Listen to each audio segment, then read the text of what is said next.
How's it going, everybody? I am Kyle from Fantasy Forge Studios, and we are back with session 71 of the Everlast role-playing game, The Adventures of Eclaas. And we are joined by three of our players today. Unfortunately, Cole is unable to make it, but we do have three of our four, which is very exciting. So without further ado, let's go ahead and have everybody introduce themselves, and we'll go into a little bit of a recap and get this party started. Starting with Max.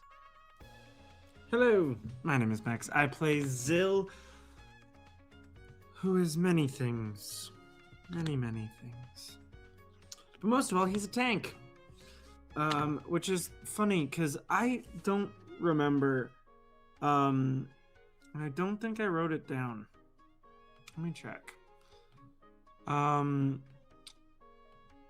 he's a tank. He's got, what, like 60 to 70 HP more than the next closest. I think that's true. He's like 5'4".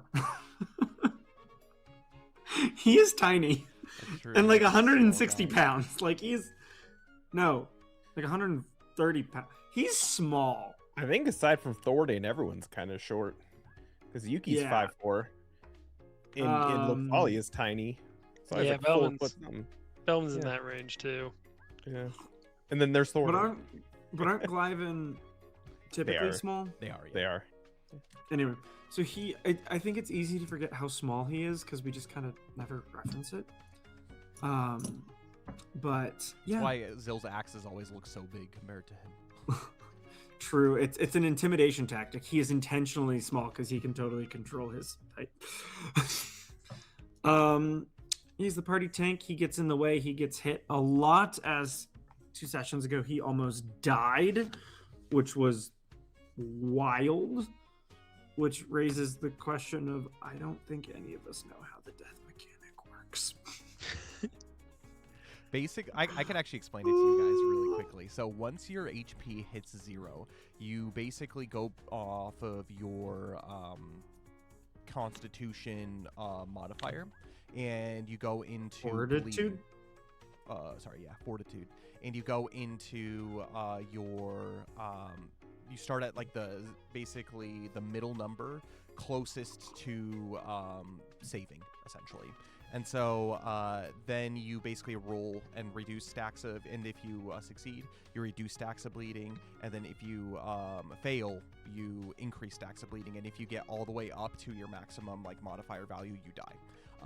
And it gets more difficult the more failures that there are. So basically, like the more fortitude you have, the more chances that you are like, if you fail roll, it's not a big deal as far as that goes. And the way that like helping and assisting is if you have an ally that comes over, they can automatically reduce stacks of basically by using their turn, they can reduce stacks of bleeding by a certain amount for you. So Okay. that's how that works. Cool. Yes. Yeah, but he's a tank. He gets hit a lot. He likes axes. He likes smithing. Yeah.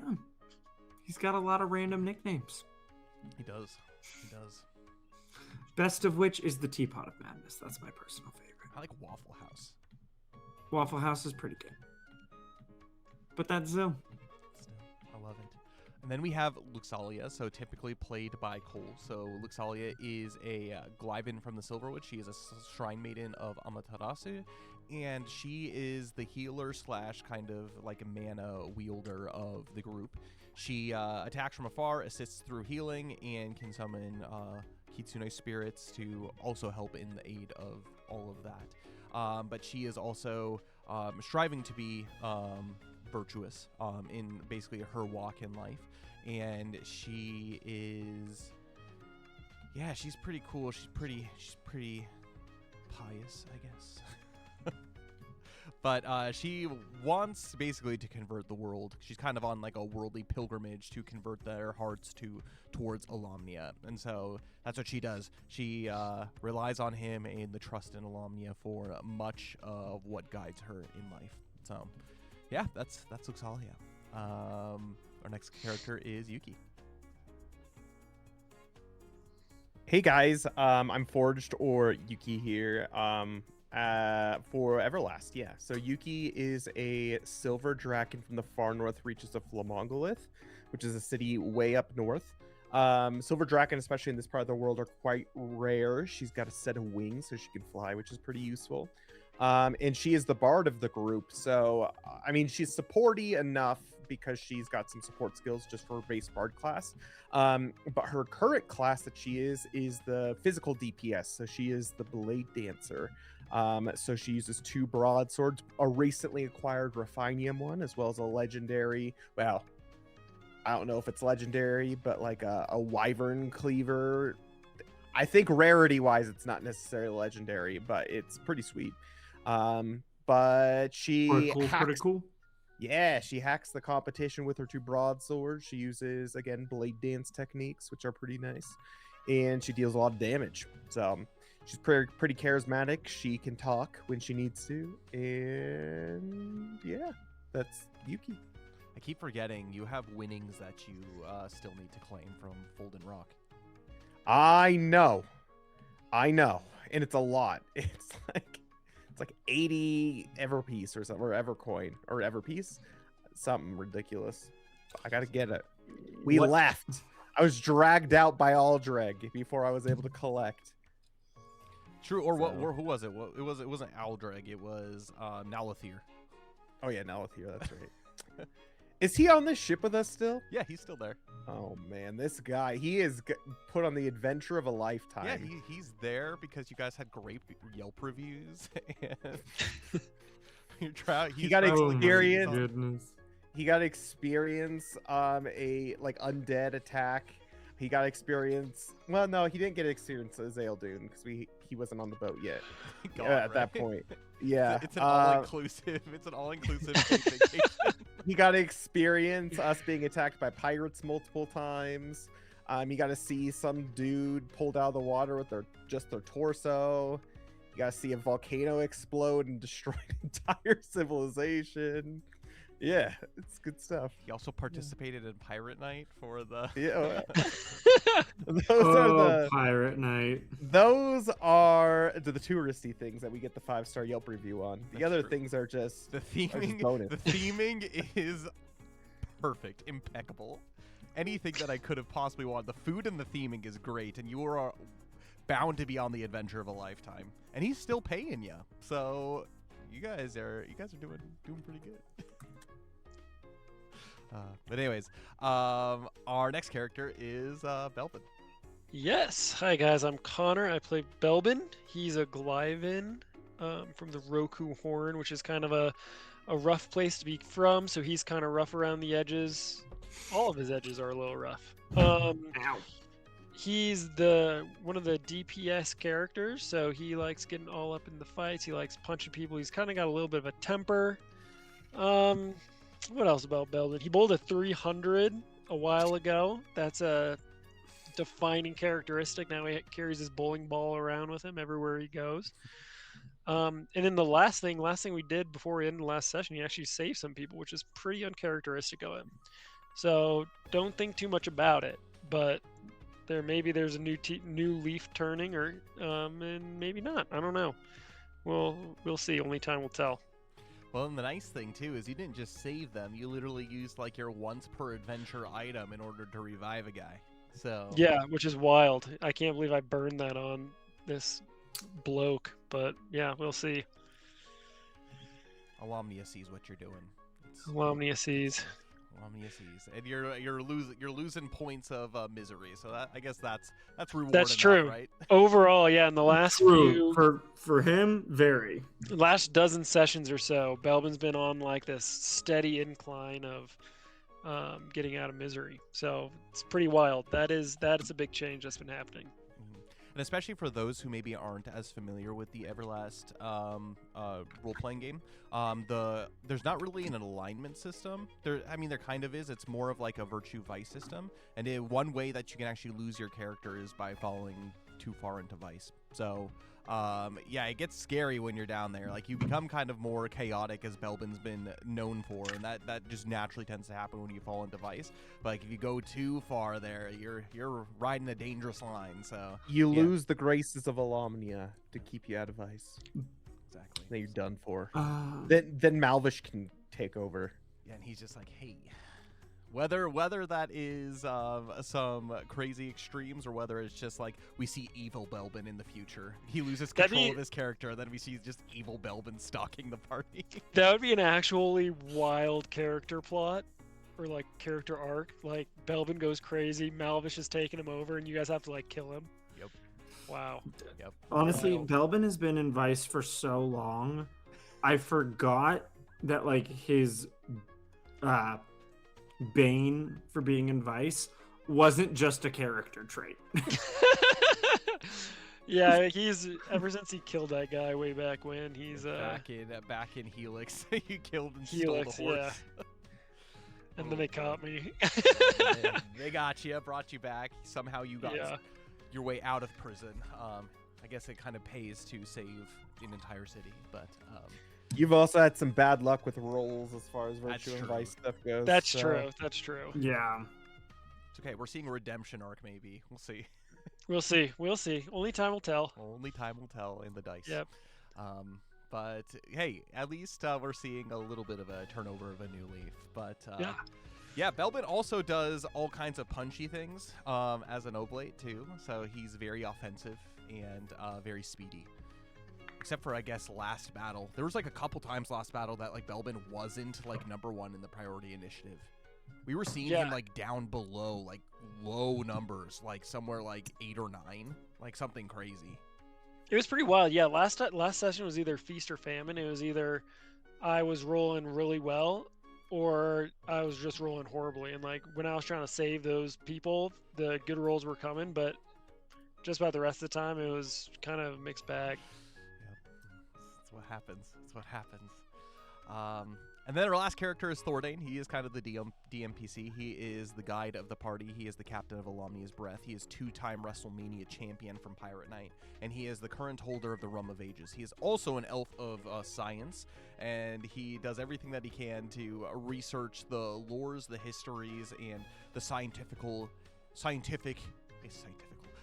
endeavors of the world of Everlast to try to help understand the world a little bit more. And yeah, he also is a kind of a support character, but he supports with a bow from afar, and he also has the ability to do some sweet healing with herbs specifically and herb lore. And he's also very quick too, so he's very useful. And yeah, I think that's everybody. Anyone have anything else to add before we move on? Speak now or forever hold your peace. All right. I'll be right back. If Yuki gets asked to do anything, she ultimately wants to help people if that's the thing, case kind of like Belbin did with the group, if that's what they decide. If not, she wants to stay on the ship, learn more about, if she can find out more about these archdemons in the Guardian Historia, / look at her armor and help what's his bucket with it. So be right back. Perfect. Yeah, so I am Kyle. I am basically the Fate Weaver and also the creator of this world of Everlast. I play both with and against our players as they kind of make their stamp on the world as they continue their adventures to defeat evil, specifically the archdemons of Malfish. And yeah, I'm very excited to continue as we kind of draw this adventure to a close. All kinds of stuff has been happening recently with the explosion of a volcano to pirate attacks to just basically general demonic activity that's going on here in specifically Aishan Island, but the whole Aishan Archipelago and Inland Sea. But Everlast is a game that is currently in the making. We have a TCG. Go check that out on our YouTube. We have all kinds of stuff there for that. It's so cool. Yeah, it's really fun. It's really fun. But we also have a tabletop role-playing game, so it is owned by Fantasy Forge Studios, Kyle LaFonte, so don't take it and sell it, but feel free to use it for your own homebrew stuff. That is until our stuff comes out eventually at some point. But yeah, with that, we can go ahead and jump into a little bit of recap. Are there any questions before we do get going about like the adventure and where you guys currently are? I know we discussed a little bit beforehand, but any clarifications? Did Belvin Nope. spend the night on the ship, or He did did. he spend it off the ship? Okay. Yeah, he went back basically down to his room, and you went in and you discovered that there wasn't a Draken that was asleep Oh, in your yeah. bed. That was the potential Right. for that to happen. So Right. yeah, so you did spend the night on the ship. And with that being the case, a little bit of recap. So Eclaas, Eeas, they are a group of adventurers that are the slayer of Burbledau, the archdemon, and after their adventures in the Great Peninsula, they went into the inland sea for a lovely vacation at Aishan Island, a well-deserved vacation at Aishan Island. But lo and behold, stuff hit the fan, and all kinds of starting with burglaries to demonic activities to in ocean pirate adventure led basically from one thing to another, to where they became the holders of the Earth Key, and also one of the basically holders of the Earth Key and keepers of the Earth Pillar, which currently Smoldran the Dragon is guarding for them. They just came out from underneath the basically the lost city of Ashalinthil, and spoke with Nazrahim, the great dragon that is inside the crater of Aishan Volcano. And upon conversation with him, they realized that he, part of the reason that the power was being siphoned out of the Flame Pillar was due to Smoldran using that energy in order to keep the demon, basically the spirit of Lalathi, at bay. Part of the reason that Lalathi is able to kind of manifest to a degree right now is the recent finding of the Prime Void Crystal that is associated with Lalathi. And he, without the basically possession of that Prime Void Crystal, he is unable to manifest. And so he has been possessing creatures while he is here. Basically, Nazrahim used himself as basically a great dragon as a vessel to be able to hold him. And when Eclaas Eeas went down, they Luxalia exercised Lalathi out of Nazrahim, and Nazrahim flew off into the ether. And so I guess there's a little bit of a timer about things that are happening, because Lalathi can possess lots of things, and so who knows what he's off to go possess. It could be real bad for the party. But upon exiting, basically upon that happening, all of basically this manic energy rushed back into the pillar, and the volcano itself exploded because of it. And so they ran back through the keep of the lost city of Ashalinthil and went back up to see that the volcano was decimating all of Flamberge. Flame Draken are very used to living amongst heat, but there was smoke, toxic gas, all kinds of basically boulders flying around, lava pouring out, covering over homes, just completely decimating the city of Flamberge. And the lava itself basically went down into the jungle and started burning large chunks of the jungles of Aishan Island. There's a lot of bad stuff that's going on right now. Not only is the Demon Lalathi released and out, but there are pirates abroad.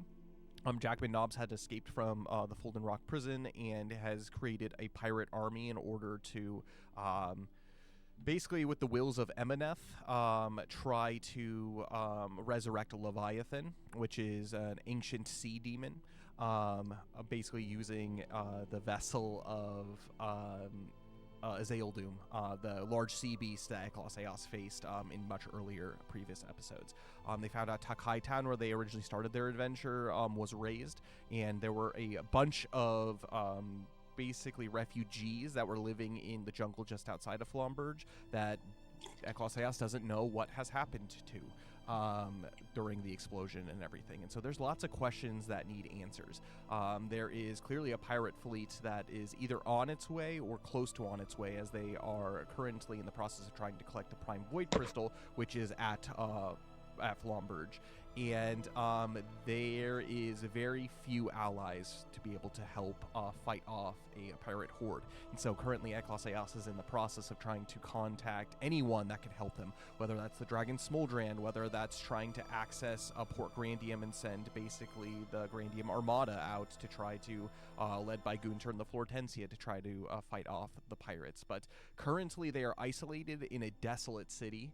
and with very few options as opposed to what they can do, where they can go. Their ship isn't even fully equipped yet with all the upgrades that they have, and so it's pretty much them and the one remaining ship of the Feshenfei to be able to defend at least the north part of Aishan Island. After the explosion, the Eclaas Eeas used their ship Alamnia's Breath to have basically some of these refugees sleep on their ship until basically the noxious gases from the volcano lifted overnight. And Belbin spent his time going and saving a family, which was very cool, as we had mentioned before. But yeah, there is a lot of questions and questions in need of answers. We found out that Zil has the potential to be able to destroy void crystals with his runic powers as a rune lord. And we also found out that Horatius is... he's very old, specifically for a reason. He doesn't know why he has been kept alive for so long, as he has far outlived the typical lifespan of a typical elf. But he seems perhaps to maybe have found his purpose meeting Eclaas Eeas in wielding the celestial bow. As they have collected 2 of the 3 items in order to collect this bow, basically a bow of binding, which is they have the bow itself, which they got from Oltuliant. They have the bowstring, which they got from Smoldran, and they have one more thing to collect, which is the arrow, which is currently stuck in Ragnik, who is the undead pirate that is basically bent to the whim of Jackman Nobbs at the moment. And so, yeah, there's a lot going on right now, and so this session's going to be a lot of potentially trying to answer some questions, making some preparations, and just trying to figure out next steps of what to do. And with that, I'm going to go ahead and put it over to our friends here. It is early in the morning the next day. The volcano, there's still some dark smoke coming out of the top, but no longer is the ground shaking and magma continuously spilling out. Whatever is there has started to kind of harden a little bit, but it's not completely a sheet of black glass, as half of basically Flamberge has been basically crystallized over the top of it. And with that, Belbin and Eclaas Eeas, Belbin coming in later in the evening, Eclaas Eeas, they wake up to the sound of lots of feet and movement up on the upper decks. And with that, I can go ahead and give it over to our players. Does the ship still feel like it's about to, like, is it still creaking under the weight of all the... It's definitely swaying now with all of the feet on board, but from the sounds of it, it sounds like maybe they're disembarking at this point. And so there's definitely groans and swaying, but people aren't lingering. Okay. Belbin will start by waking up. Let's go to the top deck. And so as you leave the room, you see that all of the doors are shut closed. However, you can hear the furious sound of whisking and food cooking down at the far end of the ship with Remy in the kitchen. And you can see that you can hear basically the orders of Bree as she's kind of helping to organize a safe removal of the Draken up board up on top. And you can actually hear the voice of Thordane as well as he begins to lend his assistance as well. And so with that, you look both ways. There is, again, you can go down below if you do wish to do so, but it does seem pretty quiet on the very bottom of the deck. Most of the of the ship, most of the activity is up above. Yeah. Belbin wants to go up there, just make sure everyone's getting off his ship. You do so. You make your way up top, and there's probably about a third of the Draken that are still here. Some of them are groggily, like rubbing their eyes as they wake up and look at their home.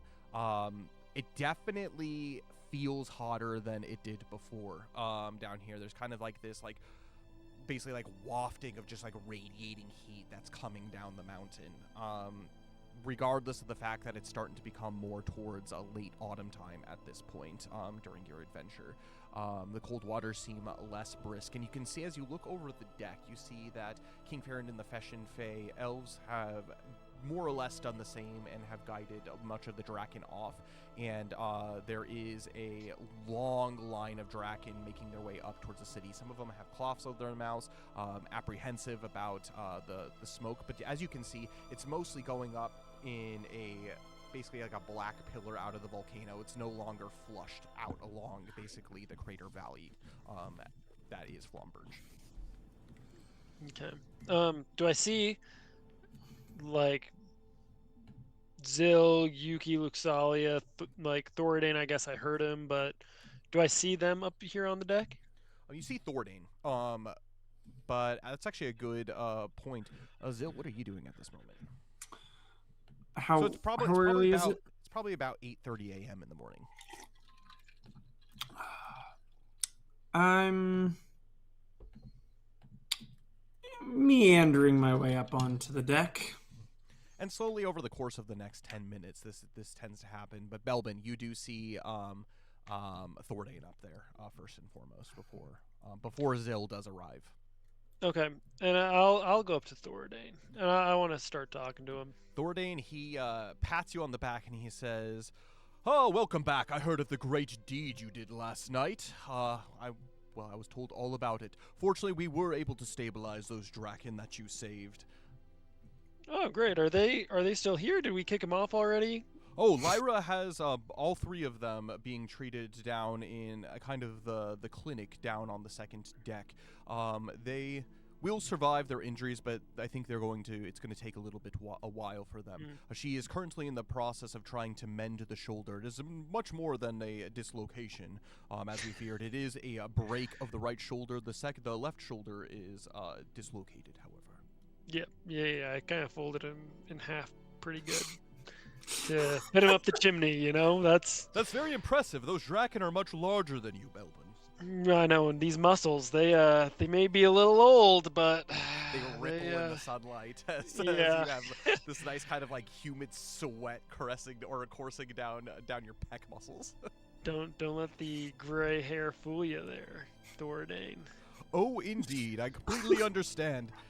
I mean, most of our adventure has been spent kind of working out to begin with, so I can tell that you have actually, and he admires you a little bit, have actually gained a little bit of muscle during this trip. It's very impressive, especially with all the time that we spent on the water. Yeah, easy there. Don't get my head too big there, Thoradane. Anyway, where are we sending all these guys off to? Are we ordering them to leave, or are they going on their own? Well, many of them are going on their own. Much of the grumbling this morning, there were actually a group of about 10 of them that left this morning early at the crack of dawn in order to try to start rescue missions. Many of them have been separated from their families. We said that we would provide them whatever mining materials we had to be able to help in that endeavor, and many of them have gone off. Some of them are going to see if they can start chipping away some of the rock before it starts to completely harden around their homes to salvage whatever they can. Fortunately, it looks like much of the gas has lifted, and they're able to start right away. But that leaves the question for us, Belbin. Are we going to help in this rescue mission? And just then, Zil comes up on board. Did you give away Zil's mining equipment? Yes, of course. You did. Strangers? You did what? Oh, hey, Zil. How's it going? It's used for a good cause, I swear. You said you wanted to do this in your retirement, right? So it's not being used currently. Zil just starts rummaging through his backpack. You see that all of your mining equipment seems to have been gone. Someone snuck in your room during the night and took it all. All of my mining supplies? All of your mining supplies. Hit him. I don't have any mining supplies? Nothing. You could probably go recollect some, but at the moment you don't have any. Do I still have my pickaxe? You do not have your pickaxe. That No. was taken too. You even took my pickaxe? I didn't take it, young lad. I sent it off with, well, there was a large... I was just telling Belbin. There's about 10 of them that left this morning, and they needed some stuff. All of their mining supplies is buried beneath the molten rock. I'm just being practical, Zil. Zil, with your Have a heart. forging expertise, will you know that the pickaxe may like melt or be ruined from how they're using it, if they're using it on magma? Make a knowledge skill check for me.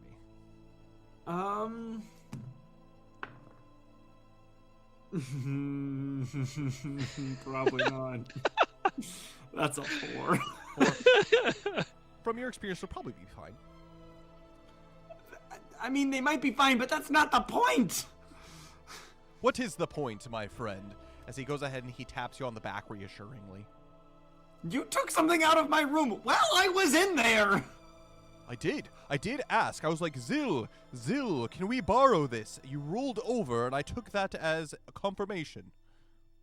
I did ask. Did you? No. You looked so comfortable, Zil. But this is my. Don't worry. As captain of Alamnia's Breath, I will make sure that your stuff is returned to you at the conclusion of today. At least that is until they are able to uncover all of their mining supplies. There are lots of Draken that are trapped that are in need of saving. Such as Belbin did here. He's already done much more than any of us could have ever done. That's fine, but... Zil, I don't think you understand. Belbin saved people last night while you were sleeping. Good for him. And you contributed to helping to save others by offering up your mining supplies. I did not offer it. Oh, that's just semantics. One person's rolling over in bed as another person's you got it. Thordain, I think you might need to work on your bedside manners. Oh, that's probably true. I spent much of my time in isolation. I guess it's good that people are safe, but I'd better get it back. Well, why don't we go help them? If we do so, you can go find it and sneakily take it back, and then just pretend like you're working. I think or you I could need actually to work. get to... I think I need to make my way to the castle, or the keep, or... Yes, there was a few of those that decided to go make their way towards the keep. I don't think that is quite as urgent, though. I think the people that are in there are far above. They're not quite buried. Was Thordain part of the conversation with Nalathir. Not Nalathir, with oh gosh, what's his bucket? Horatius? Horatius, he was, yeah. Everyone except for Belbin was there. You heard what Horatius said. I need to see if I can find more information. I know Flamberge is in trouble, but it's a kind of trouble that we fought off the monsters. Excavating the city, while will take a lot of work, is a kind of trouble anybody can help with. 'Tis true, 'tis true. I might be the only person known who can destroy this void crystal. I'm still wrestling with that. This kind of comes as a shock to you, Belbin, as Zil is kind of saying this. And like Zil is struggling to form the words. Like this is really, he cannot wrap his head around this. Jill, you didn't seem shocked that I saved some people last night, but I'm pretty shocked at what you just said. Belbin, I know you're capable of these things. Oh, stop. The goodness in me is not much that you've seen. But I've seen enough so that when it finally shows, it's appreciated but not shocking. But yes, you've seen, Belbin, what I can do. I mean, all of us can do extraordinary things. And I don't know if Oh, any pish posh really... Zil, speak for yourself. As he seems very proud of himself, Thordain, upon hearing those words. Kind of some false modesty going on there. Like, I don't know how much you guys understand what you can do, but these, and Zil kind of like is just looking at his hands and his wrists, which with the skin where the two runes are, and just thinks about it enough just to get them to glow a little bit, but not actually like use them these... I've put them to use originally to my own gain, and... Well, that To our didn't... gain as well, Zil. You're very... That your didn't work skills are out. very useful. When I first tried to use it for my own gain, that didn't work out too well. But when I finally started using them to... defend the orphans, things went better, but... These are a result of a smithing accident. At least the first set, and then the others kept showing up. I've never understood them. I don't get it. I've used them, but I don't get them. And Horatius mentioned something called a rune lord, I think is what he said. Yes, some kind of secret organization that no one knows anything about. Sorry, Belbin, I'm just catching you up on the conversation. But the rune lords are the only known people who can completely destroy a void crystal. So they say. Horatius is convinced I'm one of them. So as difficult of a situation Flamberge is in, if I can figure that out,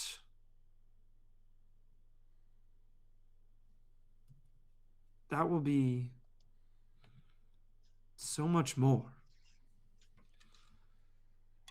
Yes, it is troubling what we saw inside that crater in Ischen Volcano. Now seeing that there is LaFonte manifest out here in this world, it would be good to be able to have the ability to destroy his crystal. If we are able to destroy his Prime Void Crystal, we may not even have to fight the demon. So what are we doing here? Let's get moving. I like your urgency. Shall we? Well, We shall. Has Yuki woken up? What about Luxalia? Have you seen them, Thordane? I have not seen either since last night. Well, Luxalia is a pretty soft little baby, Delicate so she flower, probably needs. Yes. Yes, so she probably needs her sleep. She probably does. And Yuki, I don't know what's up with that one. Yeah, maybe we should get her up. We can let her sleep a little bit. Maybe we should head off and then Zil. we'll leave her a note. How about we leave her a note? Zil, Belbin, you two head off and do what you have to do. I'll make sure everyone gets off the ship. I'll tell, as the captain, I will tell everyone everything that needs to be done. I think first order for our crew is we have to make sure that these repairs or these improvements to our ship get done. If there's going to be war, if there's going to be battle coming our way, I want to be as prepared as possible. And so I will go ahead and speak with Tully and make sure that he is in charge of this endeavor of finishing up the shielding of this ship and also creating that forge of yours, Zil. yes. Yes. Well, Thordane, before we go... I'll catch up with you later, though. Yes, but... who do you think would have a better chance of knowing more? King Nalgoric or King Farrand? Well, that kind of depends. It seems that even one of the most learned people, Horatius, in all of this Everlast, doesn't seem to know much about these people. I mean, it would be, I think, worth it to speak to both of them if they have any whispers or anything about that. But if we are in the process of trying to uncover any kind of void crystal, I do know that Horatius was very interested in the library that is within the keep. So maybe by process of uncovering at least some of the lower levels of that building, we can gain access and we can maybe see if there is any literature on such things. Or we could even see if we can practice, although we need to make sure that nobody is around the area. We saw what happened when that chest was opened. Yes, which I'm not really looking forward to opening it again. Belbin, but- you stay far away, my friend. No, we'll see about that. I do like my chests. Well, suit yourself. But do not take that sword of yours. Trust me, it will only lead you into more trouble. You don't tell me what to do, Thordane. I'm going to tell you something, Belbin. Don't tell me what to do. The amount of freedom that I have felt being unburdened by such a thing, I have to thank you. but I also feel a little bit of some regret. There is Survivor's guilt. there is a bit of a something wrong with that sword. You best be careful. And he's saying this out loud so anybody within just regular earshot can hear. You best be careful. There is a voice that used to talk to me out of that blade. And oftentimes, it told me to do really bad things. So be very careful with it. What did you say? I was hearing a voice. He looks for a second. He's actually going to make a check. A wisdom skill check. Belbin, we can just throw that away. Someone else was talking to me. I couldn't hear. 3. Oh, who is it? What kind of voice was it? Oh, was it Yuki? As he looks over down towards the stairs, not seeing her approach. Belbin will put his hand on the sword and hear the sweet nothings of the Gladys. Oh, It's gosh. pretty silent right now, actually. Oh, well. Never mind. That voice went away, I guess. Don't know who that was. Well, there are lots of people, lots of elves overboard. It could have been Princess Mila. I saw her earlier this morning. Oh, yeah, she likes me. Does she? Yeah, she does. Are we sure about that? Yeah, she... Not in that way, Zill. What's there not to like, Zill? Look at him. His rippling muscles. His beautifully coiffed silver hair. Once she hears that I saved some people last night, He is a hero, Zill. hero. Have done way more than we have done at this point. Don't you forget it. Thornay's really enjoying this. But with that being the case, he says, you two head off to the city if you plan on helping out, but I'm going to make sure that everybody is up, and, well, we'll catch up to you in the meantime. Yeah, Zill, should we get going? Yeah, probably. Do you want to get your axe back, or what are you trying to do? What do you mean get my axe back? Your pickaxe and like your mining stuff? I'll get it eventually. I think this is a little more important. All right. Belwin wants to just go and start by kind of climbing up the mountain and kind of seeing what he was seeing last night, just maybe more in the daylight without all the gases surrounding and all that, just to see if it's changed at all or how people are faring. As you climb up the stairs, the two of you, you see that the landscape itself doesn't seem to be changed from at least this side of the ridge. It was dark last night, and so it was difficult to see exactly what happened inside. But with the smoke clearing and everything, you see that it is actually a decent day, a very small breeze in the air. But you reach all the way to the top of the crater, and you look around to see if there are monsters or anything, and none of the sorts. There's probably around 200 or so from basically the two ships, Draken, that are doing what they can to uncover. Some of them are working on the homes, but you can see actually a large chunk of them have surrounded themselves around the keep. The ground is no longer trembling at this moment, but the city groans almost as if it is alive with this kind of bustle. Like, literally you see Draken grabbing boulders and like ripping them loosely out of the ground. Like, these guys are big Draken. And the women and children that did survive this are doing what they can to be able to assist, whether that is taking wheelbarrows and moving some of the stone away.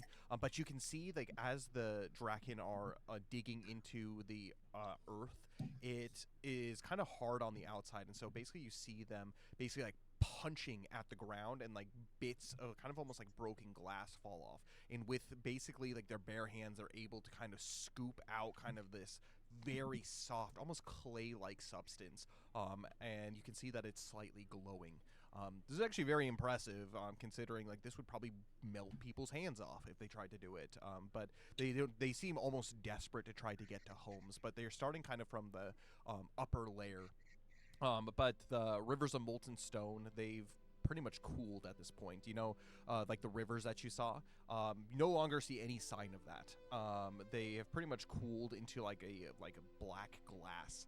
And basically the central tower is still kind of half swallowed, although down kind of at the front you can see many of the Draken have made their way down there and started working around kind of that front area.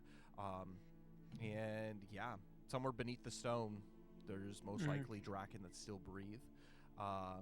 They still wait, and yeah, the future of Flamberge is looking quite not so optimistic. This is gonna be a lot of work if it's gonna be back to how it was before. Zil, should we go and check out the keep? I saw people last night, like, moving around in there, and they looked like they were doing okay. But do we want to check on them? Yeah, I think the keep is a good place to start. Because I mean, these Drakens seem like they're doing better work than I could to save anybody. It's hard to walk by them, but You can cheer them on as we go by if that makes you feel better. we can try to offer what encouragement we can. Yeah, let's go to the keep. Let's see if who's in there. I guess to start, see how many people and who's in there. Yeah, I agree. So the way that this keep is sprawled out here, I'm going to go ahead and pull up the map. The way that the city is laid out, at the very top here, this is the path that leads up to the bridge. Belbin, where you were last night, was around kind of this area. You had made your way over to this specific building and you saved people from there. But you can see that there are no longer lava rivers, but like basically just like mountains of almost black sheet glass that seems to have boiled over the top of like these buildings. And so probably about halfway up this tower you can see, at least from the backside, that it's still being covered, but there are kind of some sketchy, slippery like incline that makes its way down towards where the keep would be on the first level. You see again some Draken with wheelbarrows and stuff, like moving large stones away. But basically everywhere that's like from basically like this area, like this ridge, this was the high place that you guys had come out of where the statue was, seems buried. But a lot of the Draken have started kind of unburying some of these upper houses and started making their way kind of down to the second level for some of these places. But yeah, so I guess you could kind of say that it's tiered on kind of like 5 levels. So like the 5th level's here, the 4th level's kind of this path here, 3rd level's this area, and then 2nd level's like this kind of area, and then 1st level's like here / this courtyard. So Can we walk on the like cooling river buds of lava? You can. Or is it too hot? No, you can walk on it. You guys have your cloaks, Okay. I'm assuming, and so Yeah. you guys can absolutely do that. It will require though some agility skill checks in order, dexterity skill checks in order, because it's very slick. Like I said, Bring it on. So I'm Yeah. gonna have you, as you begin to kind of investigate what would be the best area, I'm gonna have the 2 of you make wisdom skill checks for me.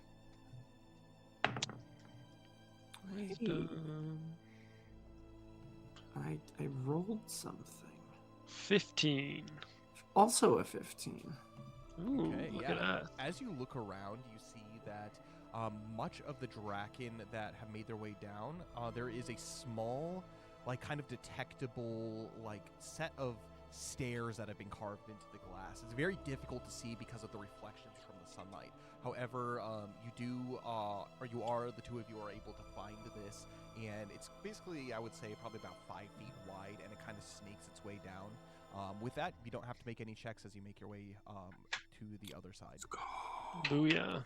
So you begin to wander, and you can see that the windows are actually open of the central keep tower, and you hear the voice of people calling out, and you can actually see outside of one of the back windows, some people seem to be like on a kind of like ropes and pulley, like bringing down like mining supplies and like gear to be able to give to the Draken that are there. And so it seems as if the people that are inside the building are in decently good spirits, but they're still too high to be able to just actually actively like jump out and try to be able to help. It's probably like a 3 or 4 story drop if they wish to do so. And so they're doing what they can to be able to help. But you wander down, which is very weird, like over the tops of the roofs of buildings. You can see like every now and then like the top of these like nice like shale roofs like stick out here and there. And every now and then you pause to see if there are noises coming from below. I'm going to have both of you make wisdom skill checks for me.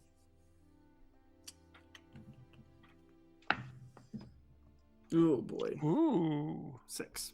17.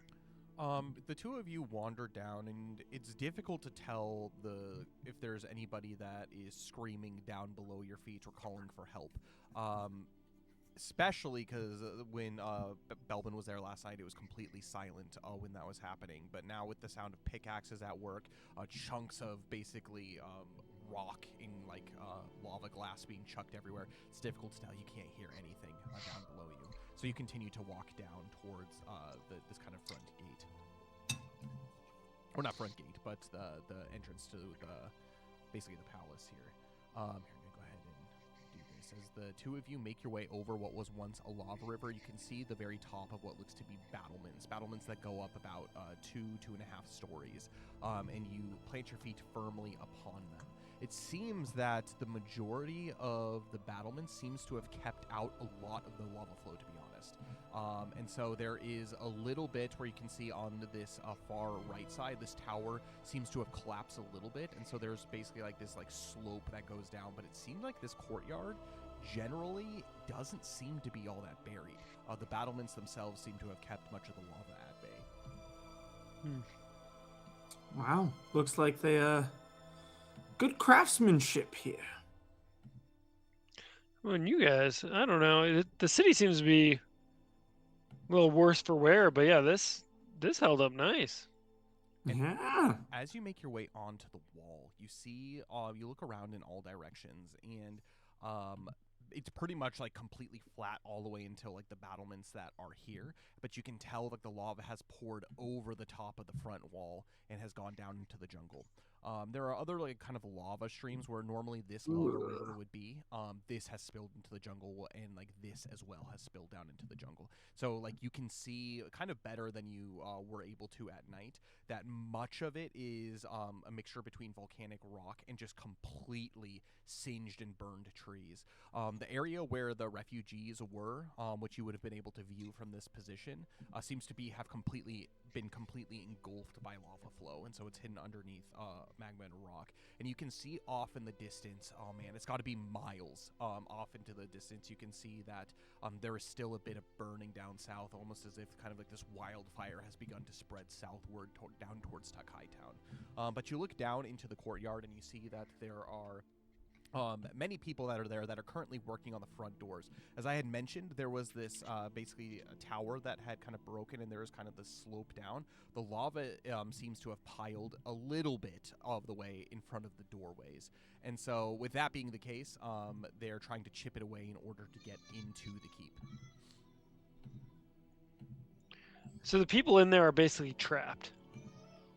Trapped, yeah, basically for now. There is really no way to be able to get out onto the battlements or into the courtyard without removing the lava in front of the doors. It probably stands about like 4 feet in front, but it kind of levels off as it makes its way kind of down here to a more flatter area. And there's probably, I would say, 6 to 8 Draken actively working on this area to try to chip away at the door. Gosh. Well, should we help them? Yeah, I guess we could try. Do you see any other way we could be useful? I mean, if our goal is to get to the king, like, we need to get into the keep. Yeah, maybe we should just help them. Is there another way in? As far as you know, there's only the one way into this keep, which is what makes it so defensible. There's windows that start from basically the 3rd level all the way up to the 6th, but basically the first 2 levels, there are no windows or anything to be able to get out of. I'm looking right now. I don't think I have very much in my inventory to help them. Last night I used an iron dagger to dig the people out, but that was slow going and wrecked my dagger. Well, someone's stole my pickaxe. I don't know who that was, but it wasn't me. Don't need to take your anger out on me. Is there a way that we can help without tools? Like, can we be? You could ask. Yeah, let's go. Let's approach some of these. Are they Draken? They are all Draken, yep. Yeah, Okay, let's- basically the Fesh and Fey elves, they do not have the constitution to be able to withstand the heat that's here. And so pretty much the only people who can even work on this town are people with the cloaks that you have or other Draken. Which is part of the reason why like Horatius and all of them haven't come up here as well. Should we yell at that big fellow over there? Hey, you guys! Make an influence skill check for me. Oh, let's go. Oh, 21. You let out this booming, hey, you guys, as like the Draken pretty much in all directions turn their head. And they see 2 of the members of Eclaas standing up on the battlements. And one Draken kind of wipes his brow and puts his pickaxe down at his side. And he looks up to see the 2 of you and points over to a trap door that's in there. He's like, if you wish to help, come on down there. The wall is probably about 15 feet high, and so it's basically kind of like this long ladder that would take you down into the courtyard here, if you wish to go join them. Let's do it. Let's go. Yeah. So you make your way down, and he greets you at the door of basically the inner battlement here, and he basically gives you both a deep bow, and he says, there are those around here that say that it's because of you being here that, well, we are in the predicament that we are. But I am not one of those thinkers. He holds out his hand to each of you in turn, and he introduces himself as Sigbrand. My name is Sigbrand. I was one of the head guards that were here, and fortunately was able to make my way when everything started up to the upper bridge. I was on the Fesh and Fey ship last night, and I'm honestly kind of surprised that you are here to help out. Do you have any supplies? Anything that you would be able to help us out with? Just our muscle. Sick brand. We've got some blades, but they're made more for fighting than they are for excavating. He kind of laughs at the sound of that, and he says, well, you are here. We can put you to work doing something. And he asks you to follow him. He says, we have a few pickaxes if you wish to be able to help us. We've made a decent amount of progress. We were out here since 6 a.m. this morning. And, well, we have excavated about 2.5 feet of this rock out of here. It seems to have cooled much faster, and so is more solid here than around the rest of the city. But if you do wish to help, and he hands you each 2 pickaxes, feel free. The more the merrier. Bring it on. So I'm going to have the both of you make physical skill checks as you swing down at basically the rock that's there. Ooh, nat 16. Oh, 11. With the Not first, as bad as I thought. you take a pickaxe to your hand, Zill, and with the first swing, whoom, it basically like all but like rattles the ground. It's just like you break this gigantic chunk out of the way, probably about a foot by like a 1 by 1 foot chunk just comes falling out right at the door. And the Draken kind of look at you and just kind of like give themselves some nods of approval, and you continue to do it. Belbin, you're doing so as well. It's definitely not the first the first whack, like big chunks are breaking off, but you're probably, I would say, keeping up with the Draken. Is this the first time that you've ever done anything like swung a pickaxe? I've done it a few times in the past. I remember we were Yeah, but I think last time I was doing it, there was some like dynamite or something around. Yeah, you or guys were in like Fort of Valenville, right? And Yeah. trying to excavate, help excavate that. Yeah, I remember that. And so, yeah, this isn't your first time doing it, and so you kind of do it a little bit wonky, but generally speaking, you've got decent form. I'm gonna have both of you make endurance skill checks, and this is going to be made with hope for Zil. Oh, I got nat 16. Ooh, it wanted to be, but then it rolled off. 10. Slow and steady wins the race. As Belbin continues to hack away at this rock, you don't feel tired at all as you continue. Probably an hour into this, you yourself have chipped away about probably a foot and a half of this rock. Zil, after your first few large swings, you can tell it's gassed you a little bit, but not so much to keep you from needing to rest. I'm going to have the two of you make physical skill checks. Basically the DC of this has increased for Zil. It stayed the same for Belbin. Well, crap. I got a 10. Okay. Oh, can't hear you, Connor.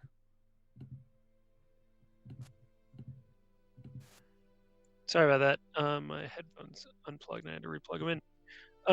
21. 21. As you continue to break chunks away, definitely Belbin's catching up to you, Zil. However, Zil, you are still swinging hard, much more than some of these dragon who have begun taking turns, taking breaks. You can tell that they are just gassed at this point. You're not sure if it's for the lack of sleep maybe that they had the previous night, or the fact that they've been out here since 6 a.m. Trying to uncover this. But the two of you seem to be more than making up for the work. I'm going to have the both of you make endurance skill checks for me. Belvin's going to start trash talking Zil. Saying, who says the youth is wasted on the young? Or, yeah. Isn't that how the phrase goes? Yeah, youth is wasted on the young. Yeah. People who are jealous. But then Belvin will roll a 5.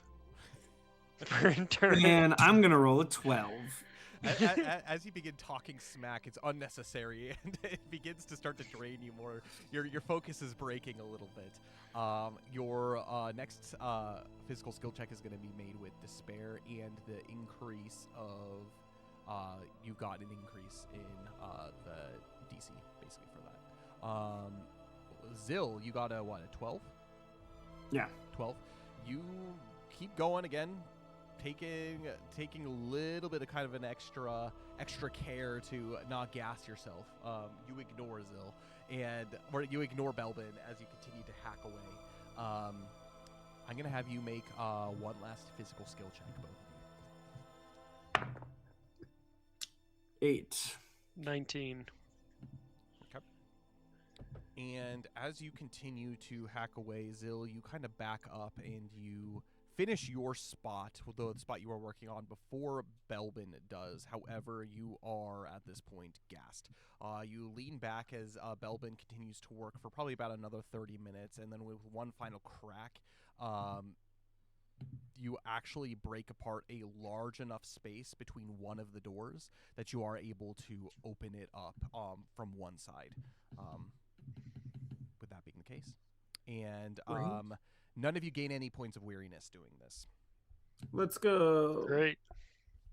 And with that, you call over to them, the rest that are there. The only one that was kind of keeping up with you was Sigbrand, as he walks over and he says, "A big thanks. You probably did the work of, I would say, 6 to 8 of my men over there.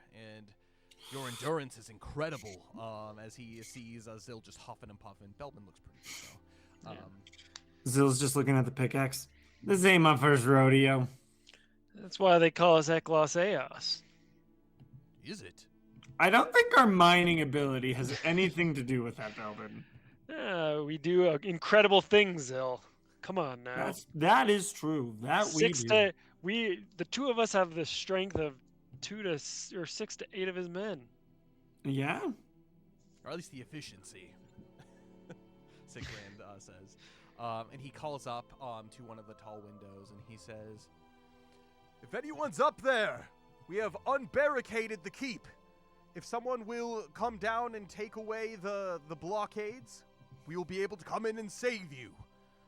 As you push on the door, you can tell that it is braced from the backside. They did everything that they could to keep the lava from being able to just open these doors. And probably about 6-ish minutes pass, and you can hear a number of people on the other side, large grunts as they lift basically this large bar out of iron bar outside of the bracer from behind, and they open the door, and you can see what look to be 3 very worn out looking Draken standing from within inside. And they say, "Thank you, Sigbrand," and they look to both you, the two of you, and they kind of look in shock, and they say, "And the two of you as well. Eclaas, isn't it?" That's us. You guys look awful. "Well, you better come with us." And they usher you inside. And it is dank in here, like so much so where you can tell like they've just kind of started opening windows. But not only does it smell terrible, but you can definitely tell that there's kind of the lingering smell of like the like toxic gases that are still in here. And Sigbrand, he asks, he says, "Brandolf, tell me, what went down in here? How many were you able to get in before the lava covered the city?" And Brandolf, he goes in kind of this long story of how they were able to get only people from the nearest vicinities. And so he goes in and he mentions that they were able to evacuate basically people from this block. And then everybody who was working within the palace were able to come in. But he says, as far as that goes, maybe 60 of us are in here. And that doesn't seem like a lot, considering you have probably about 300 that you were able to save down at the docks. Some of them are still down at the docks, some of the younger people. That's less than half of the city that's here. Like that at least is accounted for.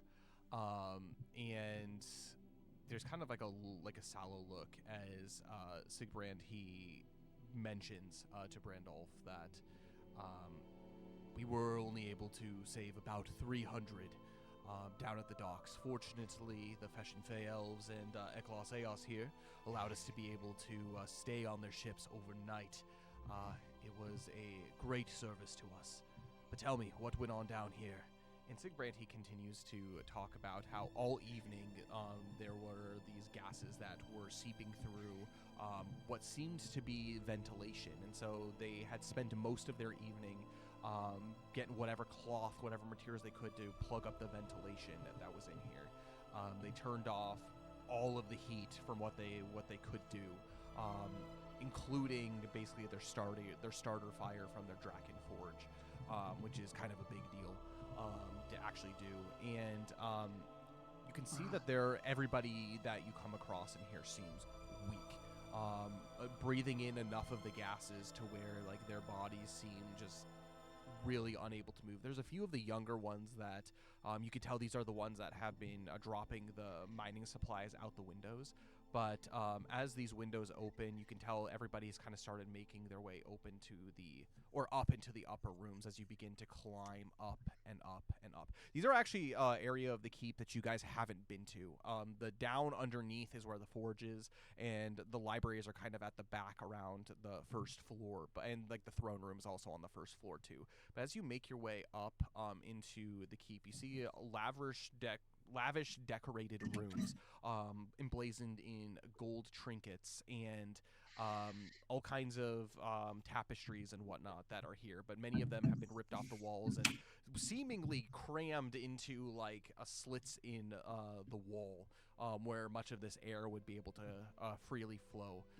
And you eventually make your way to the very top room where you see probably about 20 Draken that are here, and they seem like these are the worst of the people who received it, and amongst them is King Nelgor Kragheim as well, kind of leaned up against the wall.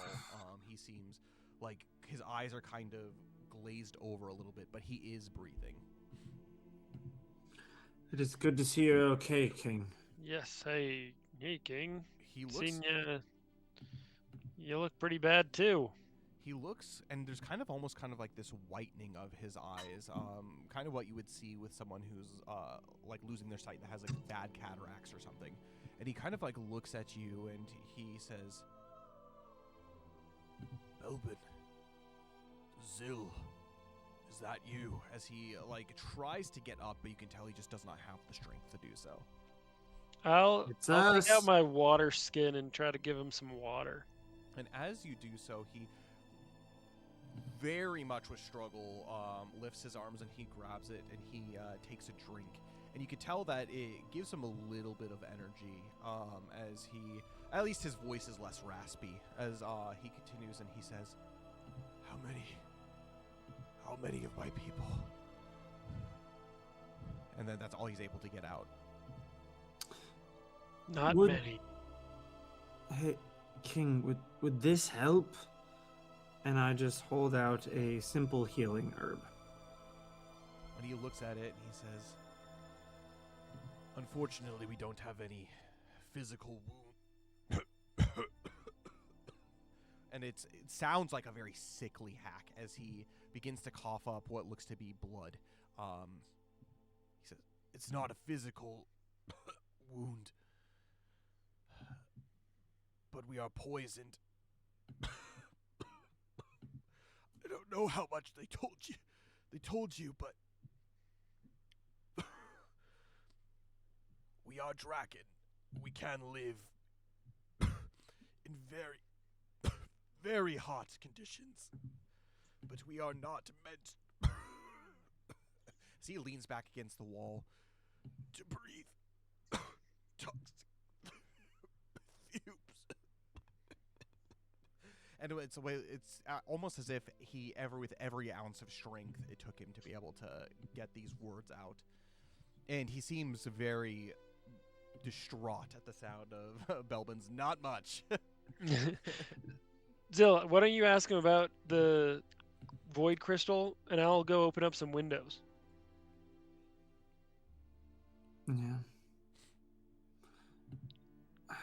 I found out something interesting, King. He looks up to you, King Melgoric. listening but unable to respond. Oh, Horatius, if you remember him, who was on our boat.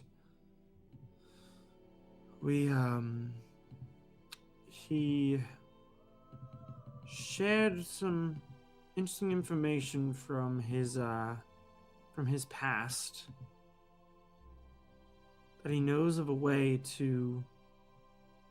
Well, he has heard of a way to destroy void crystals. At this, he kind of perks up like his ears and like his eyes like widen a little bit as he lets out a few coughs. A little bit of blood comes down his the side of his mouth. Is there any potion that I could give you that would help? I'm gonna have you make a knowledge skill check for me. 7 plus 1, 8. Healing potions heal internally, and so from what you know of how they work, it's almost like an immediate like draft. It's much more potent than like a healing herb. So basically a healing herb, you would have to convert it somehow, whether most people use it by kind of like chewing it up and rubbing it like in wounds. But this is something that you can just like drink in. It from your experience, it heals the body wherever it needs healing. Try this, and I take out a simple healing potion. He drinks it, and after one sip, he looks to you, and it doesn't seem to have had any effect. From potentially what you know is what he said is he is poisoned, which poisoned in Everlast means you just can't heal unless the poison is actually removed. So he just takes one charge of that, but it has no effect. Well, now I have an empty vial. Okay. Because it was just a vial. Okay.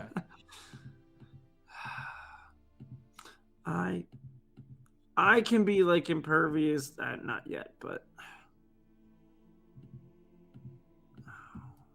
none of my stuff works. As Belbin takes his backpack to the ground and rifles through it to see if there is anything to be able to help out with poisoning per se. Belbin, what are you doing in the process? You're opening windows, right? I was opening all the windows, trying to get like just fresh air in, so that if it was any sort of like noxious gas poisoning, that it'll at least like stop. Right. And definitely as you begin to open the windows, some of them were cracked, as if like with the last bits of energy, these Draken were doing what they could. But you begin to open them, and they are heavy-duty windows, like made of just wrought iron. As you just like open them up, like wrought iron, heavy glass. As you open them up, you get a kind of a cross breeze going, and the stuffiness is removed to a degree, and it is easier to breathe in here. You even let some of the sunlight in, and you can see that it's spilled out. There are probably 2 or 3 people that are motionless in here, but a lot of them are suffering much from the same symptoms of King Melkoric. Can Belbin check on the ones that are motionless to see if they're even still alive? You walk over. I'm gonna have you make a wisdom skills check. Wisdom. There's 2 of them that are motionless. They're kind of across the room from each other, but you take a look at them. Natural 1 for a 3. It's difficult to tell. There's a lot of kind of wheezy breathing, and you feel almost as if there is a little bit of like the sound of like a heartbeat or a little bit of a pulse. It's difficult to tell though. But these guys are clearly in some serious condition, like real serious. Definitely unconscious at least. I'm not seeing anything that can help with poison. Yeah, I don't have anything either. Yeah. Yeah, essentially what you would need specifically is an antidote. One thing that you realize is your ship is actually decently stocked with medicinal supplies for Lyra to be able to use to help, which potentially could include antidotes as well, if that is something that you would wish to give up to be able to help as many people as possible. I mean, to help the king for sure. Would an antidote do it, or would a Camela's brew help him more, do you think? So anything that basically just does healing but doesn't remove status ailments. So you could get like remedies, which can remove any status ailment. They're a little bit rarer to find, but then antidotes specifically remove poison. So Right, I'm just saying for just quality of life, not a. I mean, if you want to give a Camela's brew, he may drink it. He drank the potion. Didn't seem to No, help, I'm not gonna waste it on him. To put away your nice antique as far as like years ago, bottle of Camela's brew that you have been keeping for the right occasion. Yeah. Well, are you at least still able to receive our inquiries, even if you can't easily respond? He shakes his head and he coughs some more. Yes, we found information on how to potentially destroy a void crystal. Have you ever heard mention in any shape or form of the Rune Lords? He thinks hard. And he kind of struggles. I'm actually gonna roll for him. He may.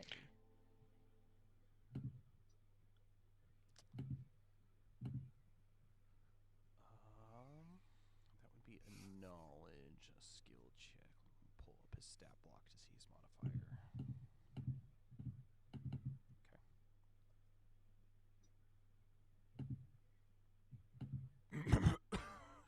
Yes.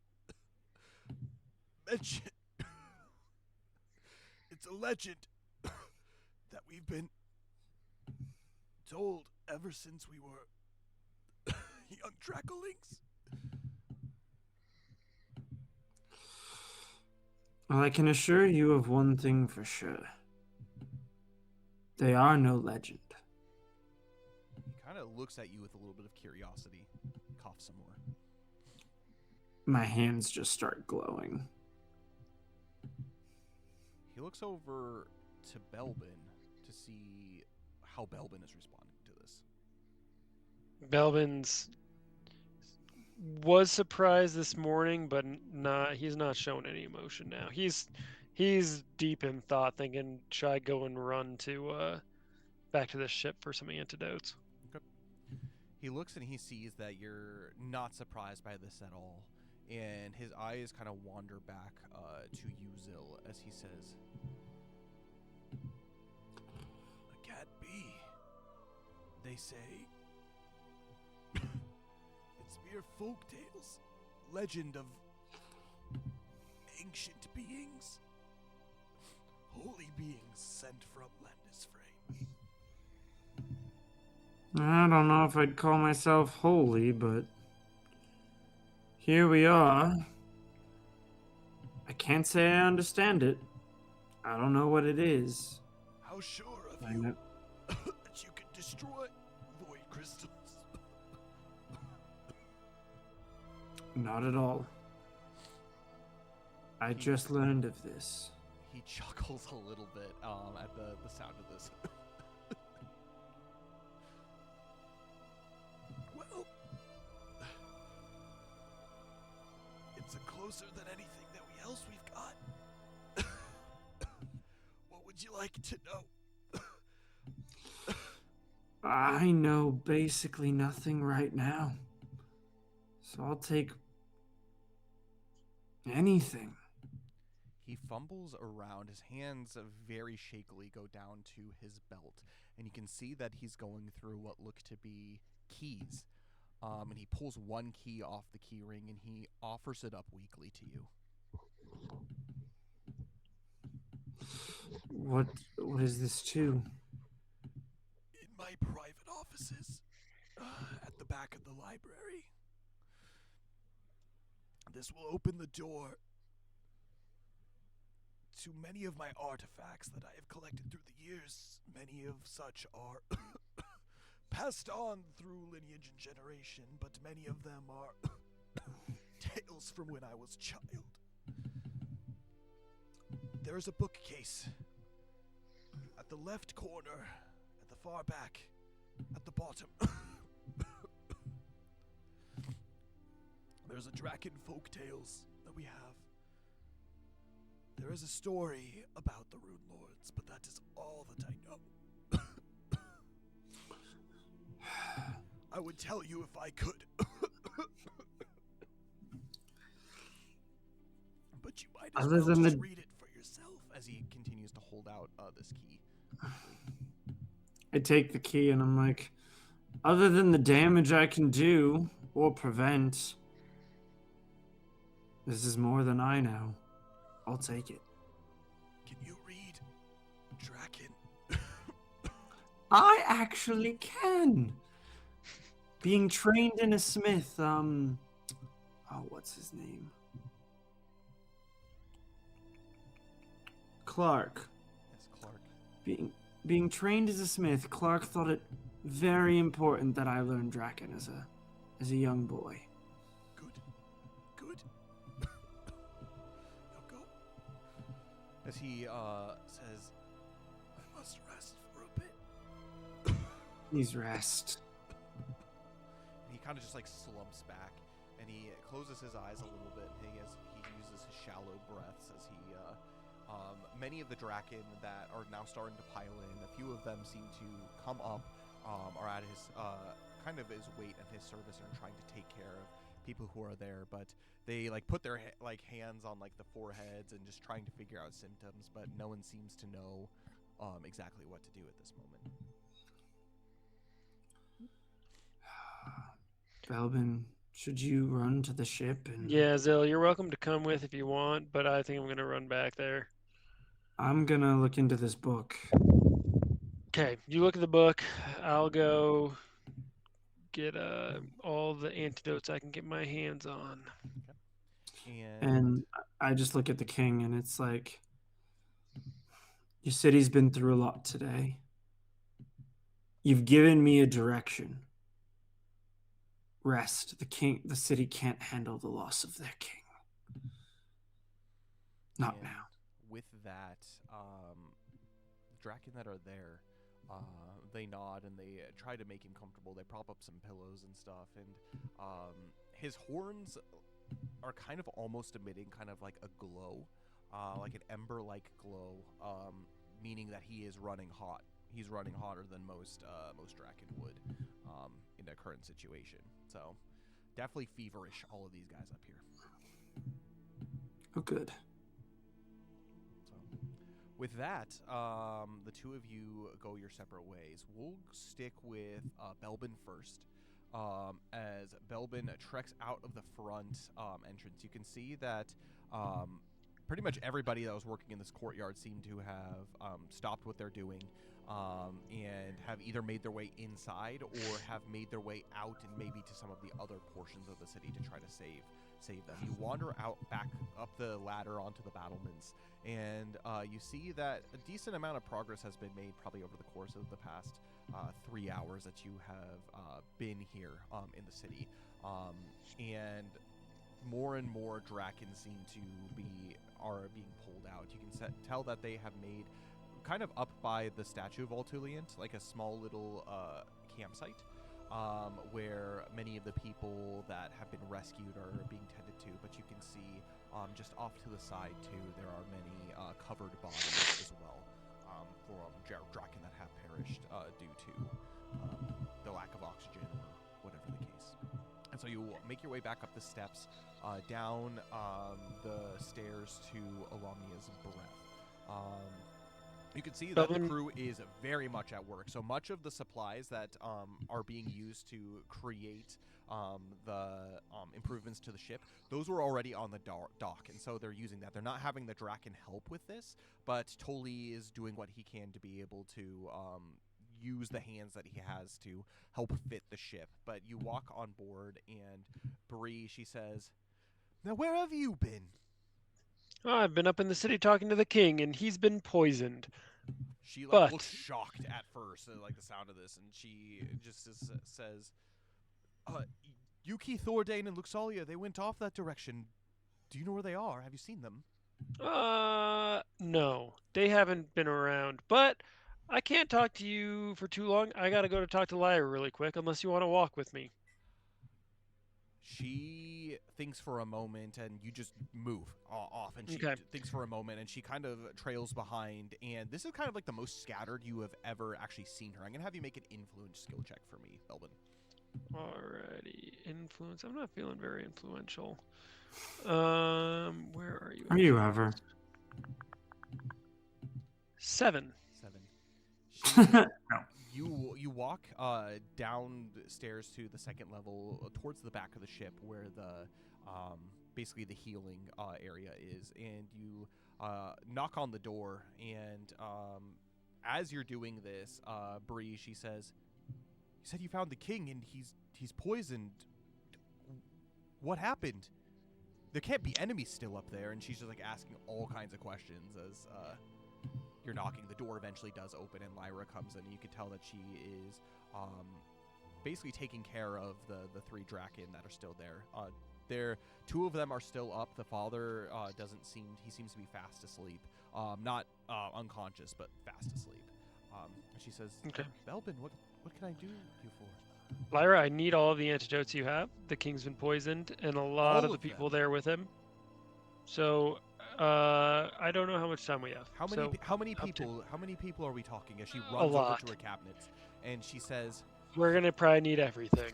All of them, and she pulls out what looks to be like 8 bottles of antidote and like 10 vials of antidote, and she says, "This is all that we were able to get when we were at our last stop at Folded Rock.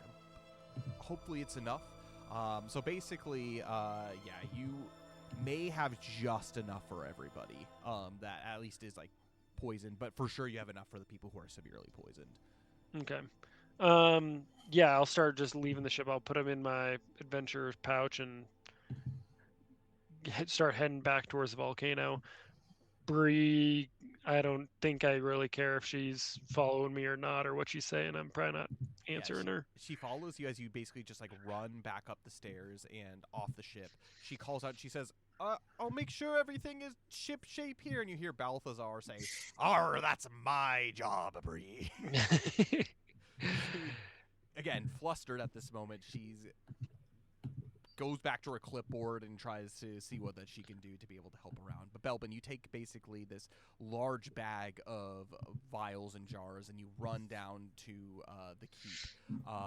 You squeeze your way through the front doors and all the way up to starting at the upper floors, and you begin to dish out some of these antidotes to the people that are there. I'll start with the king and then kind of let the king decide who lives and who dies, because I don't know. Yeah, there's probably If we have enough, I don't know if there's probably about 20 people up here that were severely poisoned, and so he looks around as you basically take like one of the vials, like one charge of it, and you pour it down his throat without him saying anything.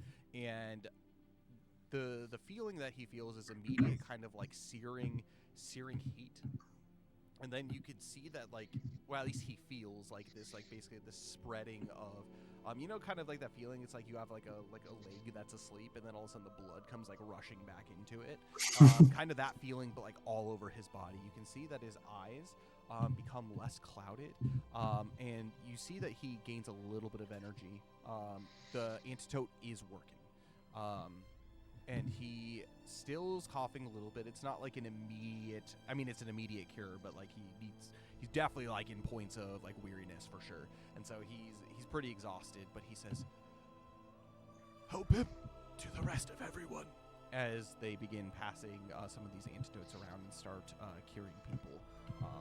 Nobody here like seems to have any physical ailments, and so like the antidotes seem to be doing the trick, generally speaking.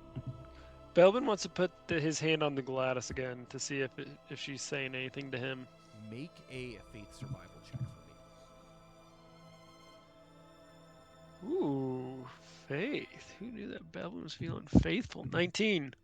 19. You put your hand on the Gladys, and for the first time in maybe since you've had this sword, it feels cold to the touch, almost as if whatever was speaking to you, there's not like kind of like that humming energy that you used to feel upon holding the hilt of this blade, and there's no voice. Dang. Belvin was, well, I was hoping that the voice would say, if you let the king die, you could become the king. But Belvin doesn't know that hoping now. that, or was Connor hoping Connor that? was hoping that, not Belvin. The king now Gorik dies, and then he just takes the crown, and he's just like, "All right, everyone. I'm your king now, yeah.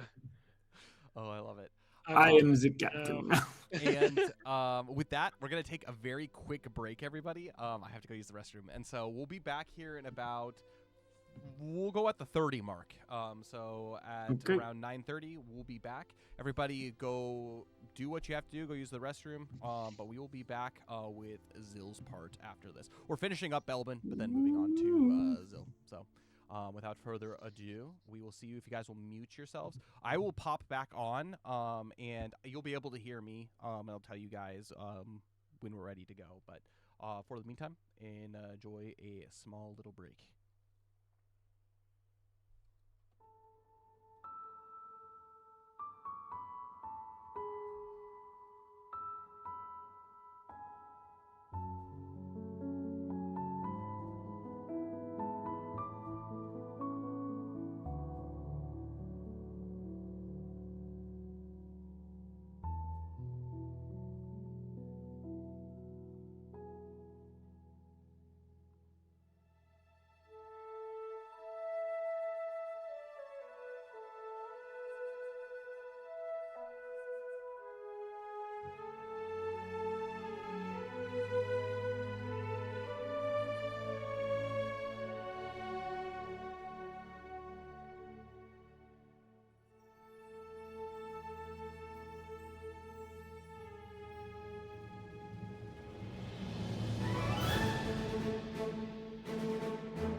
All right, we're back, everybody. Sorry that took a little bit of extra time, but we are back and continuing on from right where we left off. So, Belbin is currently in the process of helping heal these Draken, and you can see one by one, many of these Draken are being healed.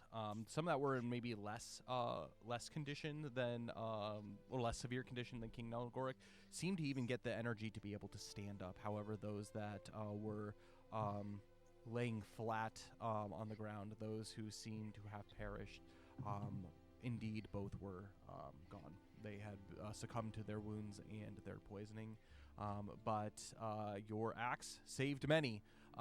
Again, today, I'm going to have you make a faith survival check for me. Faith survival. Not feeling as faithful right now, actually. 9. You can remove 2 points of weariness. Not weariness, misery. What? Just Belbin? Oh, no, Zill does too. During this whole process, I would say. So, faith survival check. Faith survival. That's a 15. 15, you can go ahead and remove 3 points of misery. I'm in virtue. As you wander down to the... actually, you feel this as you enter the library. Almost kind of like this lightening of your heart. There are voices. It seems the air is less thick, less heavy with whether it is the fact that Belbin's there healing people, or the fact that now air fills through the halls. You make your way unescorted down to the library entrance. This is your first time that you've been in there. You can tell that much of what was going on here seems to have been left untouched, almost as if just abandoned at basically the sign of the volcano. So some of the books have fallen off the shelves and everything, but this is quite a large collection, probably 10 to 12 rows of books, and it's completely like singular. As you make your way all the way down to the back end, there is a door at the back that is fastened with a relatively simple lock.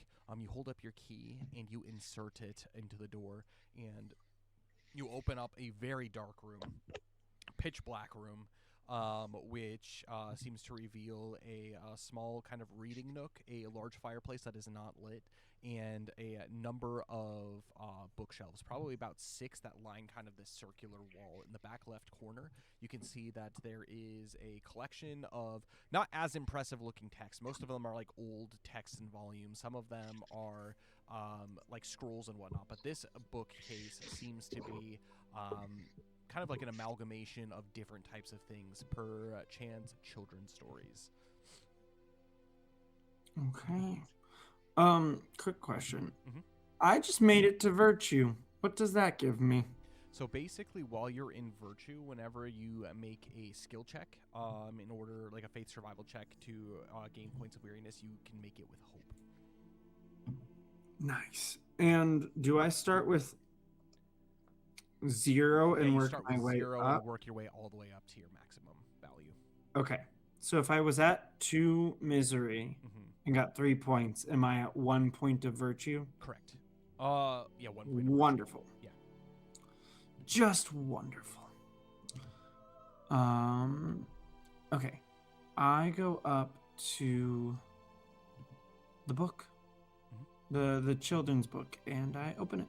You Start read reading. through it, so that there's a number of books that are here, and so some of them are in languages that you don't know. A good chunk of them are in Everspeech, but at the very bottom shelf, you can see that behind glass, like a glass case that you could basically just like lift up, there are a number of them in Draken. As you go through one by one, I'm gonna have you make a wisdom skill check for me. There are a number of books that could potentially do something about, like, have to do with the Rune Lords, but as far as picking out the right one, 17. 17. You look through a number of texts. So one that says that goes out to you is the Scarlet Crystal. That seems to Let's match start there. a decent description. and you begin to open it, and you can tell that this book hasn't been touched for a long time. You can smell kind of like the old smell of like book, like not like dust, and it just like it poofs out as you begin to open it up. It's a very short book, and it is very like intricately drawn. You could tell that this book was probably written for someone who was royalty, and it has great illustrations of someone who that's very intricately drawn, along with probably about 8 or 9 pages. But yeah, it's very small. But you do pull it out, and you begin to read. It starts with, and again in Draken, but it starts with, long ago, when Everlast was still young, and the Second Age had only just begun, there lived a band of miners who loved the deep places of the world. They sang as they worked and followed the glow of gems beneath the mountains, never guessing that one discovery would change the fate of many. One day, buried far below the stone, they uncover a crystal like any other. It shone scarlet as a sun caught in ice, warm to the eye and heavy in the heart. The miners felt its beauty and feared it too. They wrapped it in cloth and swore to keep it a secret. Wherever the miners traveled, the crystal traveled with them, and wherever they went, strange things followed. Villagers grew quiet and sad. People fell ill without cause. Friends quarreled, and neighbors raised fists where once they shared bread. Yet the miners themselves felt no sickness, no sorrow, only a growing desire to look upon the crystal again and again. At last they understood. The crystal was not a gift, but a wound upon the world. The miners argued beneath the earth. Some say, "We must destroy it before it harms anyone else." Others whispered, "It has chosen us. We should keep it and use its power." Anger flared, and in the darkness, brother turned against brother. Blades were drawn. The crystal pulsed. Those who wished to keep it were filled with a terrible strength, and one by one they struck down the others. All fell, except a young miner named Maz, who stood trembling but unbroken. Their swords could not touch him, so in their cruelty, they cast him into a roaring furnace. The flames rose high, but they did not burn him. Instead, glowing scars of blue traced themselves across his skin, like runes written by the fire. Maz stepped from the furnace, alive. Filled with righteous fury, he raised his voice and spoke words older than stone, an ancient and holy language. The sounds shattered the scarlet crystal into dust and struck down those who had served it. It is said that Maz did not die, but became the first of the Rune Lords, guardians marked by glowing runes and bound to protect all living souls. Deep below Everlast, in the realm of the Subterran, they say Maz still walks the tunnels and its caverns, seeking others with brave hearts. He teaches them his gifts and sends them forth to find scarlet crystals wherever they hide. And so, the lesson is, power that harms others is never a treasure. True strength is the courage to protect what is light. And that is the end.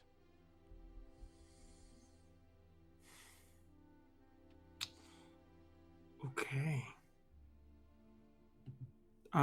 Does it say what race Maz was? Did not say. Okay. Just a group of miners. Nothing specific.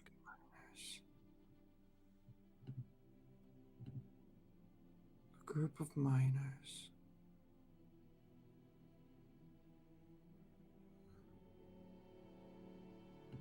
Huh.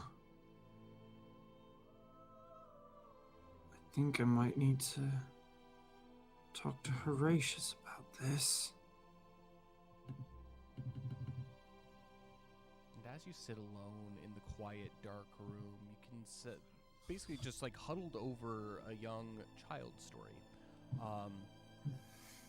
By any accounts, this would probably just be something simple, basically a morality tale to not fall into greed. But to you, it feels familiar.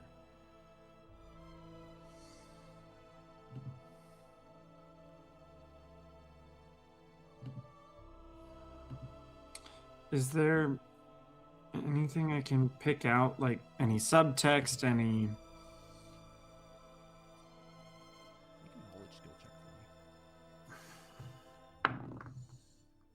7, I 7. think. As you Yeah, go 7. deeper and deeper into it, your first impression is just like this is pretty simplistic. This is definitely something that is written to entertain. However, you get the sneaking suspicion that whoever the original author of this was seems to have kept it vague on purpose. Kind of something that you had mentioned before, the races of whoever these miners were kept secret. Similarly, specific details other than just the general morality of it seem to be simplistic, maybe for the understanding of kids, but there is definitely something in this text that perhaps with a little bit more study, something could be drawn out of this that maybe is deeper. However, you are not a scholar. And it is difficult for you to... This is much. There's definitely something here, but who knows? Who knows what? But I think Horatius' suspicions were confirmed.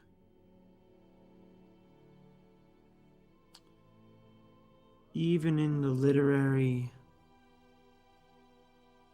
use, the way Maz is defined or described looks like me. When I fight, oh boy. Oh boy. With that, as you begin to basically mull over this over and over again, you pick it up and you clutch it in your hands. You have kind of this desire to hold on to this, to look onto it a little bit more. Perhaps there are answers that perhaps a more practiced hand could help you find. But for now, you have been able to discern all that you can from it at the moment. Great. I'm going to take it with me. Okay.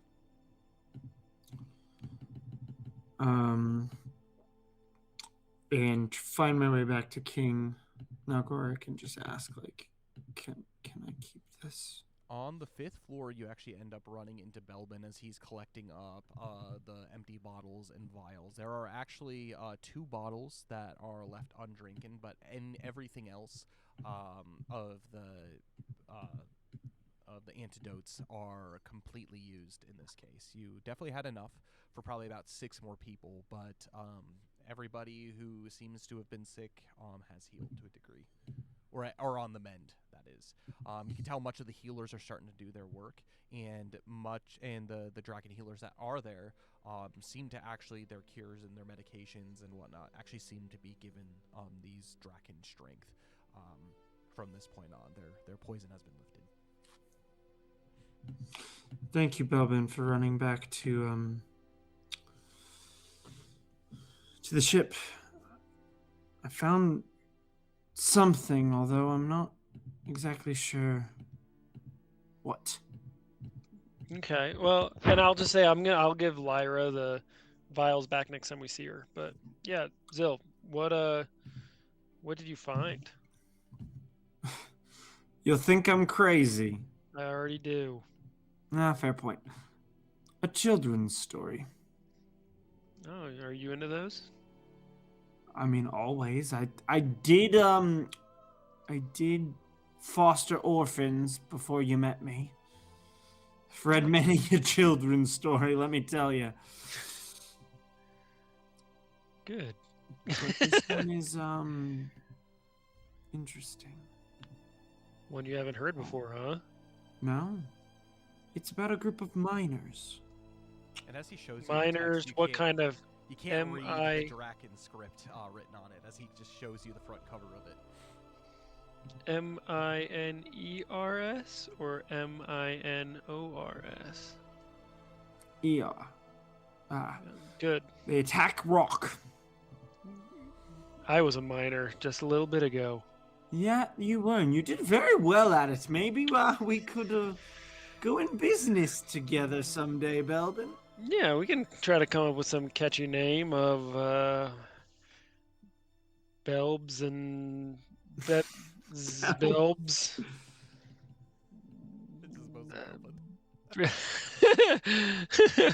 It's got potential. It's a work in progress. It's Zelbin. Zelbin. Zelbin. Bill or Bill and Zelbin. Miners extraordinaire.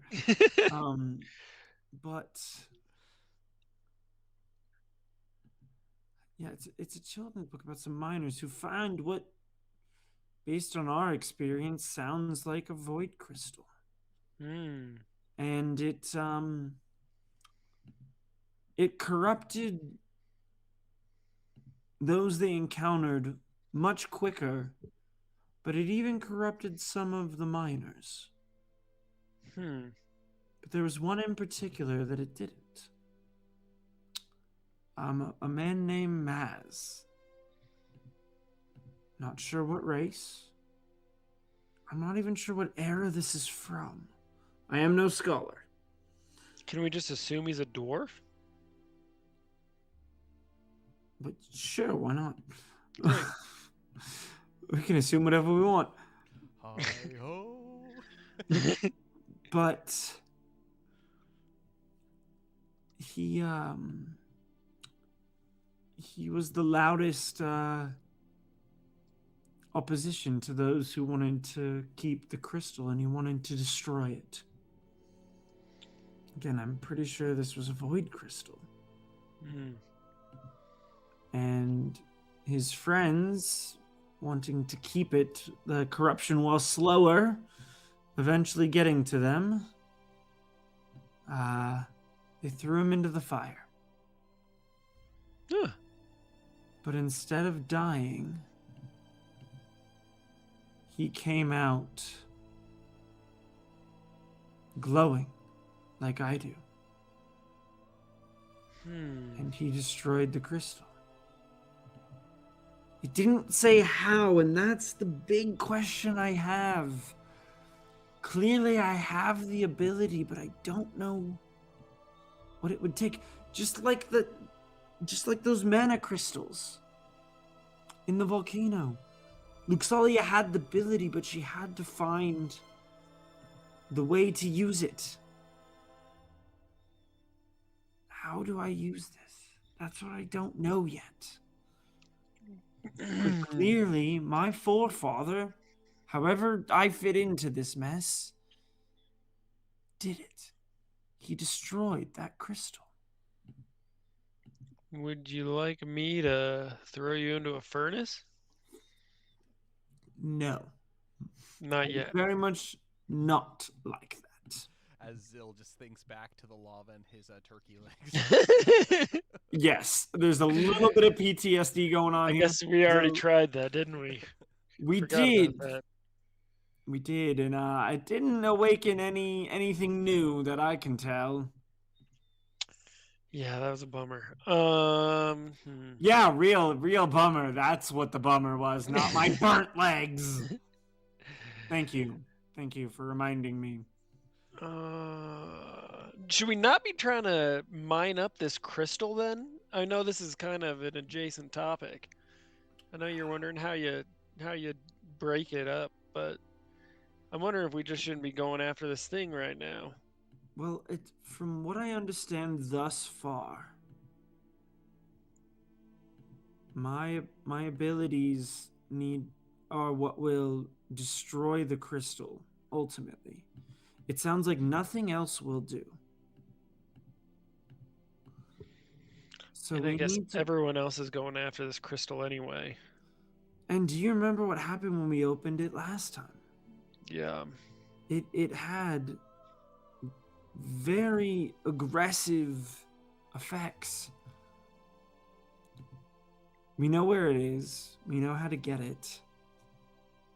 I hesitate to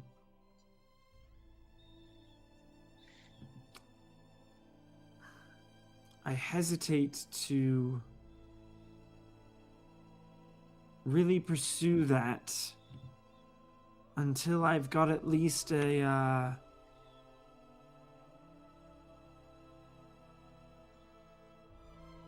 least an idea of what I can even try. Yeah, do you need... No. Do you think now Gorik would know anything? Anything more? Do you think he's just pretty much he's read the story and that's it? Is he pretty useless now? Sounds like he read the story and that was it. So he sounds pretty expendable now, huh? I could be I king. mean, other than the kingly nature of what he does, I wouldn't call him expendable. Belvin. That was Connor talking, not Belvin.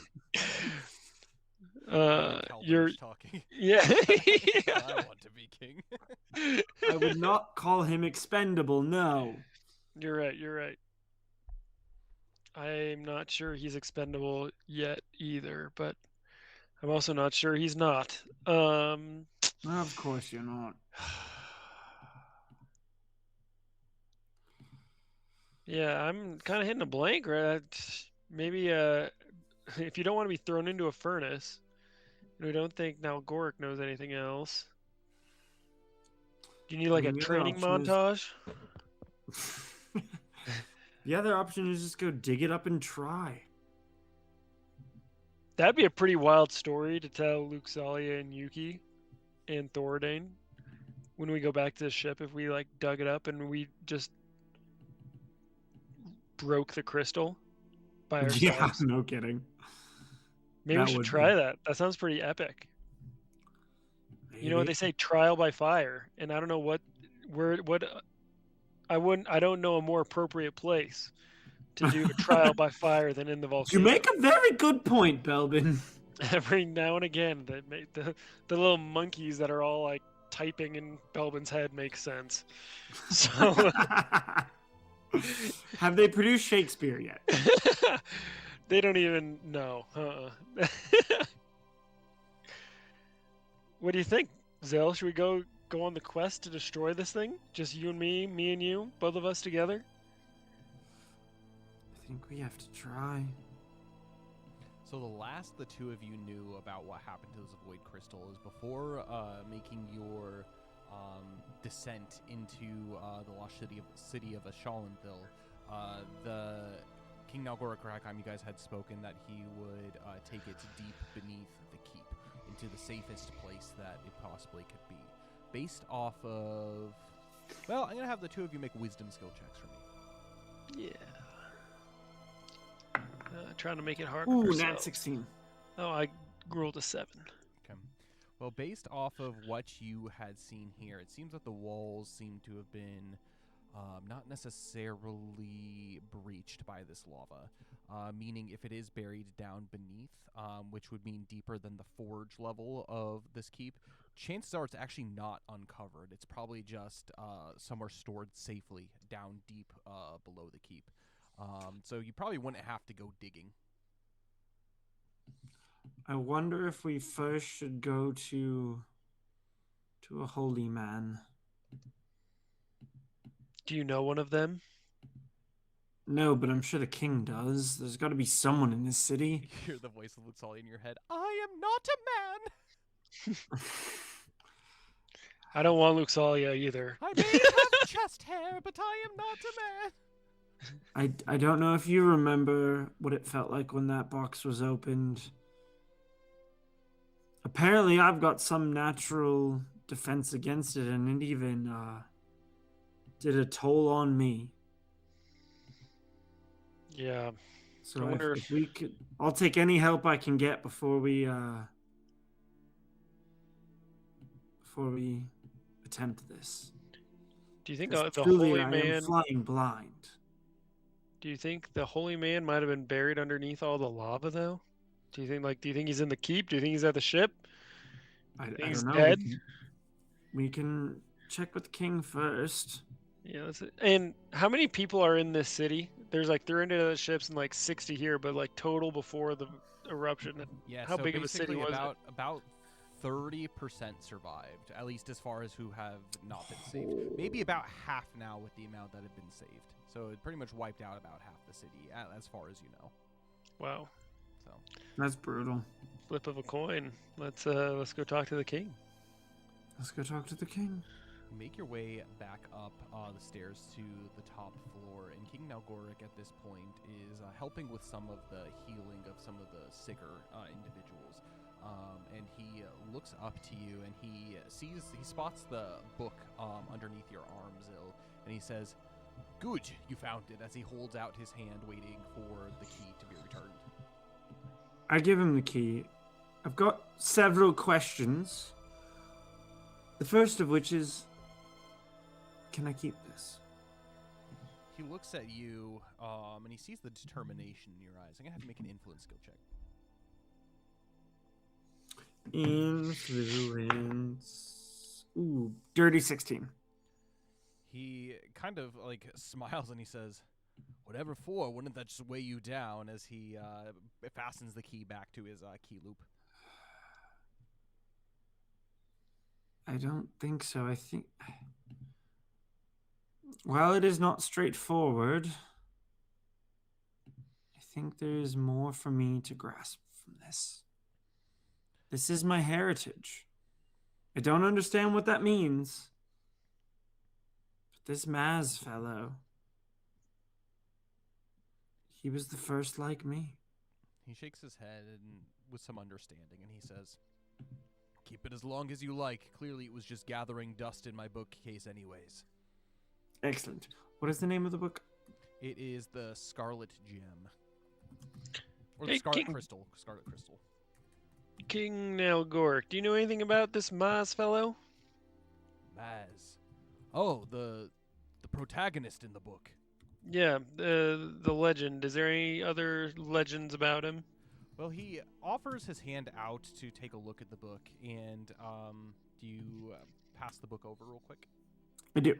He opens up to the page where it describes Maz specifically, and the illustrations in this book are actually a group of flame draken. So whoever wrote this down or illustrated it in the context of this culture and this civilization. And he looks at it and he says, "Well, I do say that Maz was a stout of heart fellow. He is someone that we should follow, not to be tempted by greed." Is that it? Well, I mean, not much else is in here other than the fact that perhaps it says that he's still alive. What about his... Any guess as to where to find him? And yeah, and Zill's pretty racist. Do you know what race he was?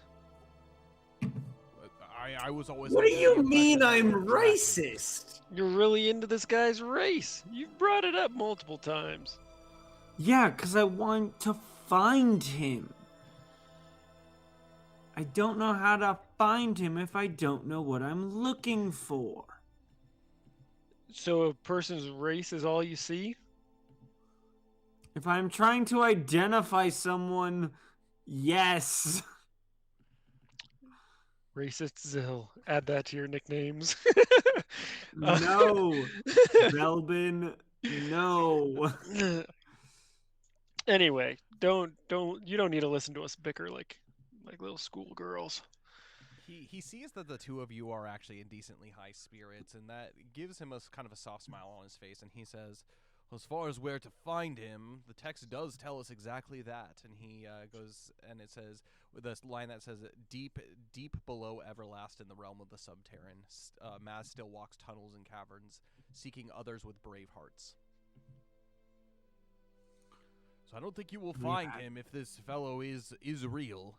I don't think you will find him up above on, well, at least the world that we are currently walking upon. Probably deep below our feet, in the realm of the subterrane. Do we have access to the Subterran? Yeah, does the island, is there access to it? So, based off of memories you have, Zil, you have never been to the Subterran. However, you do remember, Belbin, that back at the very beginning when you were trapped in Veshgloom, that was the realm of the Subterran. You were lost for a while with, if you remember, like Mippy and Molvar and like Shri Yeah. and like Rule and all those guys Yeah. down beneath. And one of the Grumala fairies that were down there with you, she was a scout, and she had mentioned bits and pieces about how the Subterran is not exactly as you would see up above. It's a series of tunnels. It's a series of large, wide open caverns, and a lot of specifically Urshia fairies live down there, and they carved much of basically the underground passages, and it's also where the dark elves live, such as Veshgloom and whatnot. There are larger regions that are underneath it, and that means there are like certain access points. One of them that you know of is the Earthshia settlements of Dumeth Hollow. That is one of the Earthshia settlements that you guys were trying to escape to, which is one of the largest Earthshia cities that were there. But how you actually escaped was via basically like a large a groundswell from Brogrodesh that was down there, and you guys were spat out of the ground via this large a water swell out into the not the Bashflow, basically the river right by Hightower. So you guys were spat out right here. So basically it looks like, because this is where Dumeth Hollow is, basically it looks like the majority of the access points for at least maybe quote unquote safe access points would be generally in this area, but there is likely places that are run by dark elves or maybe just unknown that are hidden paths to the Subterran as well. I don't know if we can go out of our way to find him then. Although Belbin heard all of this, and does he relay it to Zil? Because Zil is oblivious. Yeah. I'll tell you. And I'm assuming you've probably heard a lot of our stories from from the Subterran. Probably bits and pieces. Yeah. I'm sure we have had enough at Pirate Night. Yeah.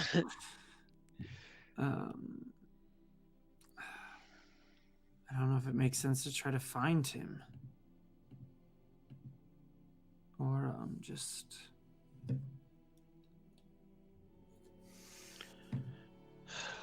give it my best.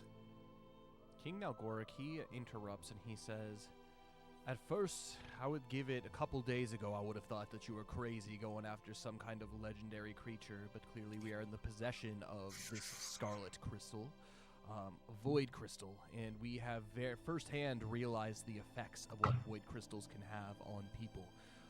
It definitely left an impression on me, and I'm sure everybody at the Council of the Keys.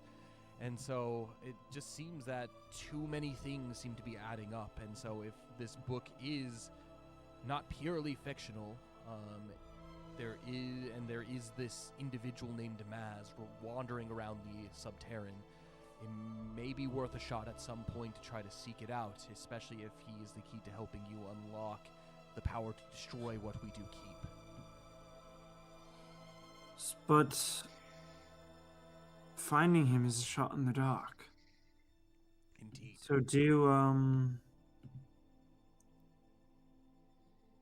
I try to destroy it anyway? He looks a little bit troubled. He says, "Not everybody is as strong as Eclaas. I do fear that if we open that chest and its influence were to spread already amongst dilapidated people, I don't want to know what horrors that it would unleash from within. We're already beat. We're already bruised. We're already suffering. And from what the text reads, it only heightens these emotions. I would say if we were to do that, we would take it from the city, but I also don't trust the fact that it would be safe anywhere outside of this city. Do you really think it's safe inside the city? Your city's in ruins, King. Maybe half of you guys survived. Well, in the very least, it's got walls and floors and doors protecting it, keeping it from out of clutches of any others. However, if we were to take it somewhere safer, perhaps that would be preferable. But leaving it out in the open, especially with Jackman knobs, especially with all kinds of trouble out there on the seas. Is there anywhere safer than it currently is? The keep is the safest place on all of Aishan Island. Nobody without Maybe the keys or access. But again, Belbin does make a point. We are at half of our force of what we were at before. We do have an army, a standing army, and we could fortify Flamberge to a degree if we were able to have some time. But I do fear that time is not our ally right now. Seems everything is already in motion. Jackman Knobs has already taken Takai Town. What race is Jackman Knobs? He's human. Dead. Can humans survive in this volcano without a special cape or anything like that? Do we know? There's very little chance, but as the lava begins to harden and it begins to cool down, I do fear that it'll be habitable to a degree. We would have to dig deep to find those magma rivers in order to keep it at least the temperature that it was before. Meaning we would have to clear much of this rock out of here. Yes, may be good building material, weapon material, but again, that will take time to be able to refortify.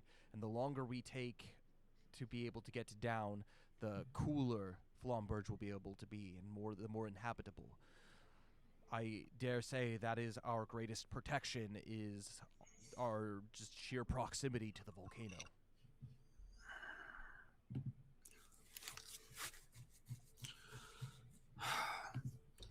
I'm wondering if you guys prepare your defenses. I don't know how much help your people can be with this crystal. I and whoever's willing to go with me goes down to the depths and give it my best. He kind of sighs and he nods with apprehension. He looks to you and he says, "But of course you're Eclaas. The tales of your exploits are legend. I will ask. You defeated Burbeldau, but you did not destroy his crystal. That is correct." Yes. I mean, this is the first we're hearing that crystal is even important.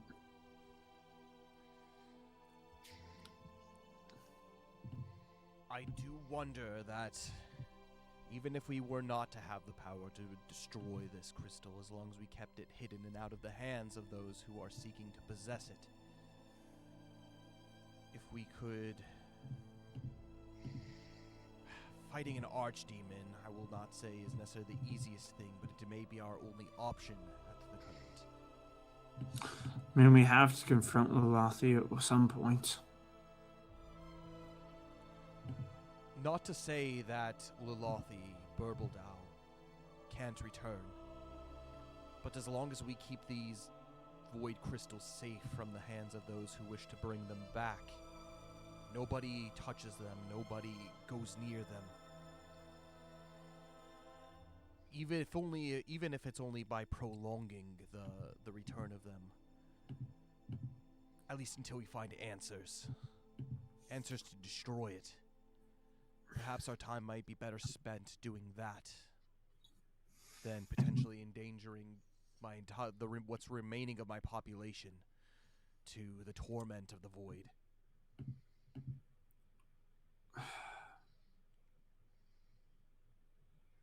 How far does it reach? Well, clearly the chest that it is in has the ability to suppress the powers to an extent, but you can still feel a little bit of its presence still. It definitely suppresses the radius of it, so the average person probably wouldn't be able to feel it as long as it is kept within the chest. But King Nalgoric, he continues, however, we did feel what it did the second that chest was opened. It was overwhelming. Those of us But who how were at far did we feel it? we were within the immediate proximity, but it felt as if there was no hope left. As I far as remember. what everyone else felt, I am unsure, haven't asked. It's only such little time has passed since that time. I remember. But if it's down there and open and we just clear that floor, no one is in danger but me. I would And anyone feel who better chooses if to we were support to me. evacuate the city. Before that would happen, I had mentioned my people are already suffering, and based off of what this tale has said, it only amplifies those negative emotions. Even those who were breaking bread together were raising fists against each other. My people are broken and destroyed. Can you even imagine what would happen if that power were to be unleashed, or even if for just a moment? It may drive my people mad. You must understand why I cannot let you do that in good conscience with my people still here. I do. What if we do this? Is there a lock on the chest? There used to be, as you guys remember breaking. We that broke lock. it, didn't we? Yeah. You broke the lock at the. Because it would almost be good to use it as bait. Like, I don't know how much time we have, but what if we were just in the room waiting? Basically, if Jackman Knobs arrives, I just don't want to be waiting forever, I guess. But if we know he's after the crystal, and if we're there ready as like a trap,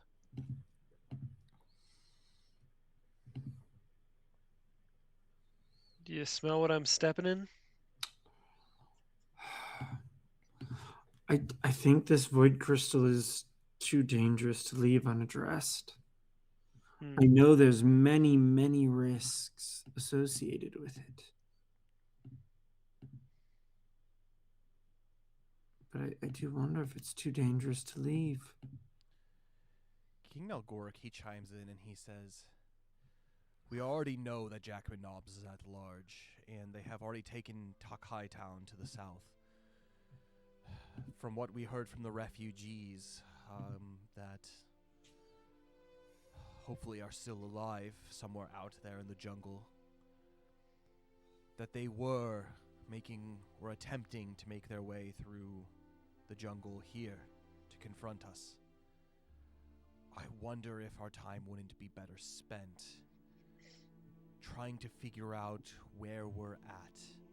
I'm not saying reclaim Takai Town, but who knows? Maybe after the volcano, maybe after, if there were any of those pirates that were in the jungle, perhaps they perished in the flames, unable to escape. Perhaps Jackman Knobs emptied Takai Town, and maybe we can reclaim it, refortify it. It's got a large port, and if we were to get some kind of armada, that would be a good place to store them. Our docks barely can fit 2 ships. And he thinks for but a moment, and he says, whether we like it or not, whether the void crystal is here or not, Jackman Knobs is on his way. He has taken Sky Spire Island. He has sunk in 2 of King Farron's ships. King Farron himself is stranded here, and by the time he would seek any help from his people, chances are Jackman Knobs is already here with a fleet. Do we want to give him a place such as Takai Town to be able to rally, gain foothold on Aishan Island? In a land war, we can win, but if surrounded from all sides, I don't know what we could do against the full force of the armies of Jackman Knobs and his fleet.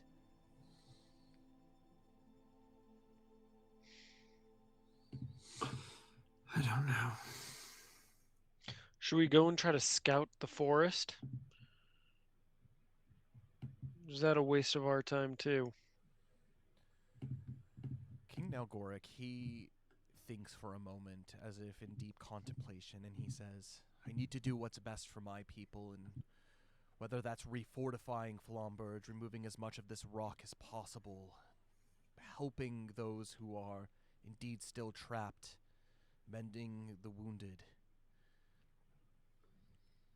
I see only a few options. We have no idea what has happened after the eruption and how many of Jackman Nobb's men are still in the forest or even at Takai Town. But I cannot spare any of my men to go out there in search of such things. Eclaas, I know you are powerful. We've seen firsthand what you can do. And it feels almost as if a waste to ask you to do so, but if you were to get caught, if you were to... I think you would have the best ability to be able to survive whatever is out there in the jungle. Doubtless that within at least a few mile radius of this place, if there's any life out there to begin with. But... You survived the jungle before. You have survived the jungle before. And I think the greatest danger that is out there right now is a danger we already know of, which is Jackman Nobb's men. And they are just as unlikely to know the jungle as anybody else up until this point. You have at least made your way along the main path to here. A path that, we have deliberately tried to hide. Only those between Flamberge and Takai Town have known, and you were guided here. So you at least have some familiarity with that jungle path, even if it is up within a few miles burnt. Perhaps that would be a good use of you, figuring out what happened to the refugees, or even trying to find help to some degree. We can use all the help that we can get. Yeah, I tend to think we should pick up the rest of our group before heading out. But it might... Yes. If we intercept them, they won't be expecting us. Because they won't be looking for any resistance till they get here. Especially considering that the volcano itself... Pirates are relatively dumb, but they're not completely stupid. They understand that even Gold Draken cannot withstand lava to a degree. And if they believe that Fulden Rock is flattened, and if they are searching for what I do believe that chest contained, if we were to have it, they would think that there was a very, very small chance that much of us would lived past that eruption, that fiery explosion. Perhaps you're right, Belbin. They would be relatively unaware, or at least their guards, I believe, would be lessened to a degree.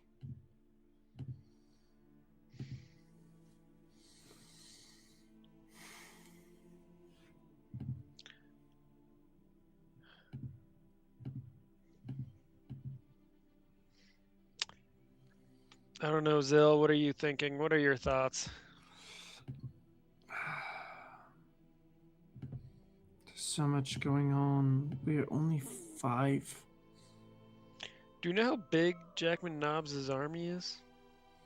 So you guys had, I think, spoke a little bit previously, like the meeting that you had right before the Council of the Keys. Like I think it was like the day that, or the night that King Farron arrived. You guys had spoke about basically the whole taking over of Takai Town and everything like that. And you spoke to the survivors that were refugees, and they had mentioned that there was a fleet of at least 10 ships that came to attack Takai Town. And their fleet was made of many banners, even banners that would go as far as the northern Arctic lands of basically like the Rayla Tundra and that whole area up there. And so They seem to have, while you might not know exact numbers, they have a large fleet. Plus, you also know on top of that they also have a Ragnick ship, which is the undead ship, which is, from what you learned from Horatius, which, unless you destroy that crystal or remove the crystal in some way from where it currently lies, it is impenetrable. Even your Glyphex cannon wouldn't be able to do anything against it. So the primary cause for concern is probably that undead ship. But they also have a giant fleet, as far as you know, gathered basically at Skyspire Island, which also Aldreg Montblair let you know when he escaped from that island. So.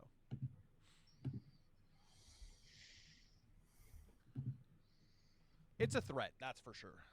Right. They I would don't know how definitely- much they we would can do definitely outnumber, for sure, as far as like manpower. They would definitely outnumber the people that you have here and now. Oh, But they can't goody. they can't do much outside of their boats unless they're able to make land. Specifically against Flamberge. Right. I just don't know how much help the 5 of us would be in either taking them down or weakening them to where they're manageable.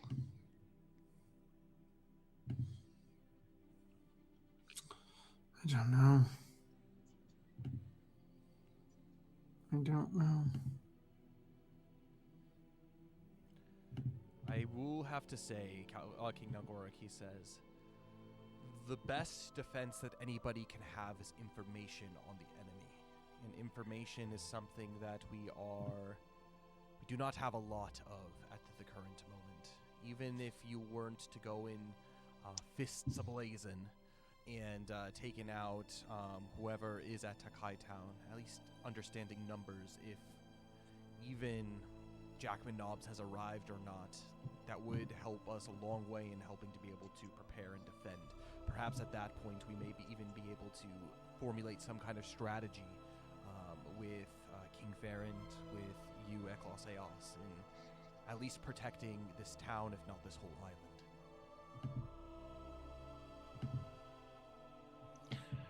So what do you think? Should we go and let the king start his preparations?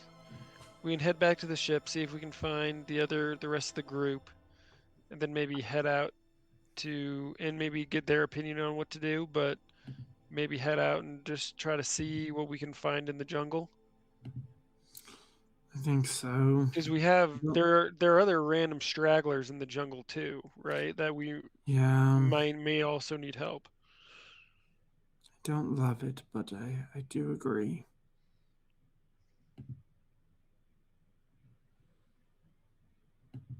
All right, King. I think we're bidding you adieu then. Well, then it's settled. Best of luck. Thank you your for city. your help. Constantly, I feel as if we owe you a lot, Eclaas, and the fact that you are here, I feel much safer knowing that we have allies such as you at our backs. We will do everything in our power to be able to help support you in your endeavors. Just let me know if you need absolutely anything, and let me know what you decide before departing one way or another. Let you know before we depart. Yeah, we can probably do that. He nods and he gives both of you kind of a pat on the back, and he says, "You're good kids, both of you." Good kids. Means a lot coming from a king. Are you old? Yeah, but I'm flattered. There's not a wrinkle on Belbin's face. Okay. And with that, we're going to go ahead and conclude our stream for today. I think it's important that we have both Dane and Cole for whatever conversation is to happen next, as far as content goes. Plus, I think that's a good point for you guys in-game to be able to briefly kind of describe everything that just went down, as far as not only what Zill found out, but plans going forward for what you guys, as far as options go, of what to do at this point. So whether it's a jungle adventure or whatever else you guys decide, I'll try to be prepared for it. Ah. Cool. A couple of things. We are officially ended with today's stream. Let's go ahead and go about your guys' thoughts on today. We'll start with Connor first today. Reverse order. Yeah. Belbin usually tries to be somewhat of a smart aleck, to keep it PG, and there just seems like there's a lot of like sadness and destruction all around, and things seem just pretty bleak in general. Yeah, it's pretty bad. It seems like there's no good moves left. Like with Jackman Knobs coming, the half the people in the city are dead. Or Like the missing. city needs to be missing. The city needs to be fortified. Everyone is pretty distraught from what has happened in the last 24 to 48 hours. It just doesn't. They're not ready to take on a big force, and a big force is coming for them. So I don't really know what to do. Belvin doesn't really know what to do. Things don't seem good. Like destroying the crystal seems like a pretty solid option, but the king understandably doesn't want to expose his people to that. And also, we wouldn't even know what we were doing, so it would just probably be self-infliction out of negligence. Yeah. So, yeah, I don't know. It's a funky place to be in, because usually there's at least one move that kind of makes sense, and right now there's like you're just kind of gambling no matter what you choose is what it feels like. True. So,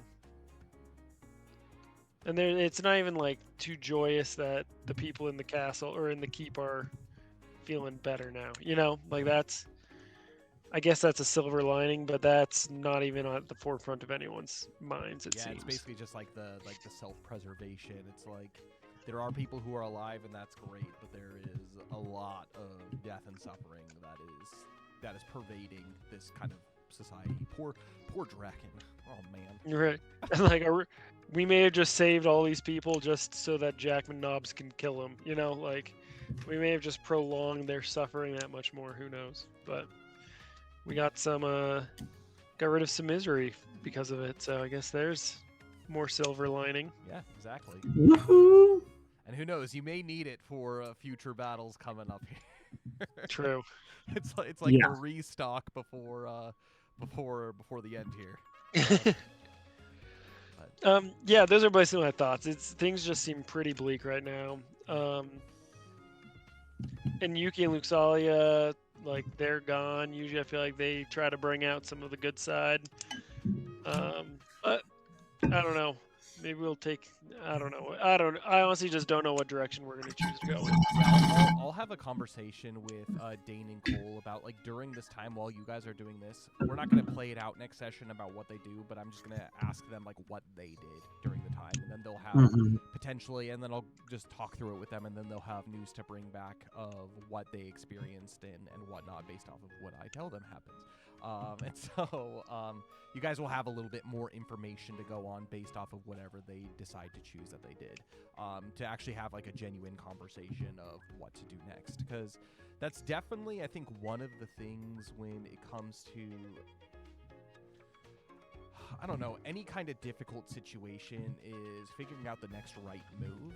And what I love about the medium of kind of like tabletop role-playing games is it really is in your guys' like hands. Like I can present you the facts about like what's going down, and that you guys really have to make that next step. And then there are always consequences to it, but there's also always good things to come out of your decisions potentially as well. I guess the worst thing that would happen is a TPK. That would suck. Yeah. But yeah, I mean it's kind of once you guys gain information, you'll figure out what to do going forward next stream. But, Max, your thoughts on today's stream? I mean, Zill's annoyed that somebody stole his mining supplies. How dare they? I'll actually send you a copy of the text from the book, and I'll just I'll probably just make it a document and send it to you, Max. That'd be great. Cool. So you can actually want to over before anything. Yeah. How dare somebody steal my mining supplies? How dare they? Dordain. Back I mean, at it Zil You're a again. is- philanthropist, right? It's always hard to like strike the balance between Zil wants to help those in need, but he also like has a selfish thread. Oh yeah. Like he's still out for himself, so like that's always a tough balance to strike. So it's like, yeah, they need it, but it's like, but it's my pickaxe. Yeah, especially because So that's your still- retirement. It's like someone taking your retirement Yeah. savings. Exactly. You know, That's- they're poor. They need it. They're refugees. They need your entire retirement. So that's always interesting. But no. Zil wants to destroy the crystal. Like he's just feels a need to do it, even though he has no idea how. And he knows he's gonna suffer from like just last time we opened it. It's like, yeah, he's like, I want to find a holy man. Like, is there any protection I can get from this thing? We even forgot to ask King Nalgoric about that too. We did. Holy man. But King Nalgoric seems so against us doing that that And in it doesn't Zil's seem head, like it kind of makes sense, but also it's like, yeah, we felt firsthand how powerful this thing is. But how far did it radiate? And it's like, okay, so if we keep it on the 5th level of the keep and don't let anybody down, is there any real concern? Zil doesn't think so.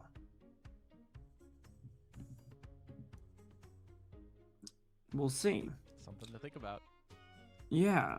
So I don't know, like everything the king is saying like makes sense of like we need to fortify the island, we need to make sure we're not fighting on multiple fronts, we need to go like root out any possible foothold Jackman Knobs can get before he gets it. But in the back of his head he's like, but we need to destroy the crystal. Like nothing, like Jackman Knobs is terrifying, but not as terrifying as Lolothi. Like he's a footnote to Lolothi or any demon, archdemon. So like it's tough. Yeah, I'm not sure. Zil is feeling very conflicted right now. Which, I mean, makes a lot of sense. We're very much at a point, I think, in this adventure where it's just, I think every decision is very important in what you guys do decide to do. That's why I'm trying to give you guys the time to be able to make those decisions and figure things out. And I love the things, again, that you're bringing up as far as trying to communicate with the outside world somehow, trying to also, like, be kind and stewards of, like, the people that, because technically speaking, you guys are the cause of this destruction. By essence of freeing Lolothi. So technically you are responsible for it, whether it was intentional or not.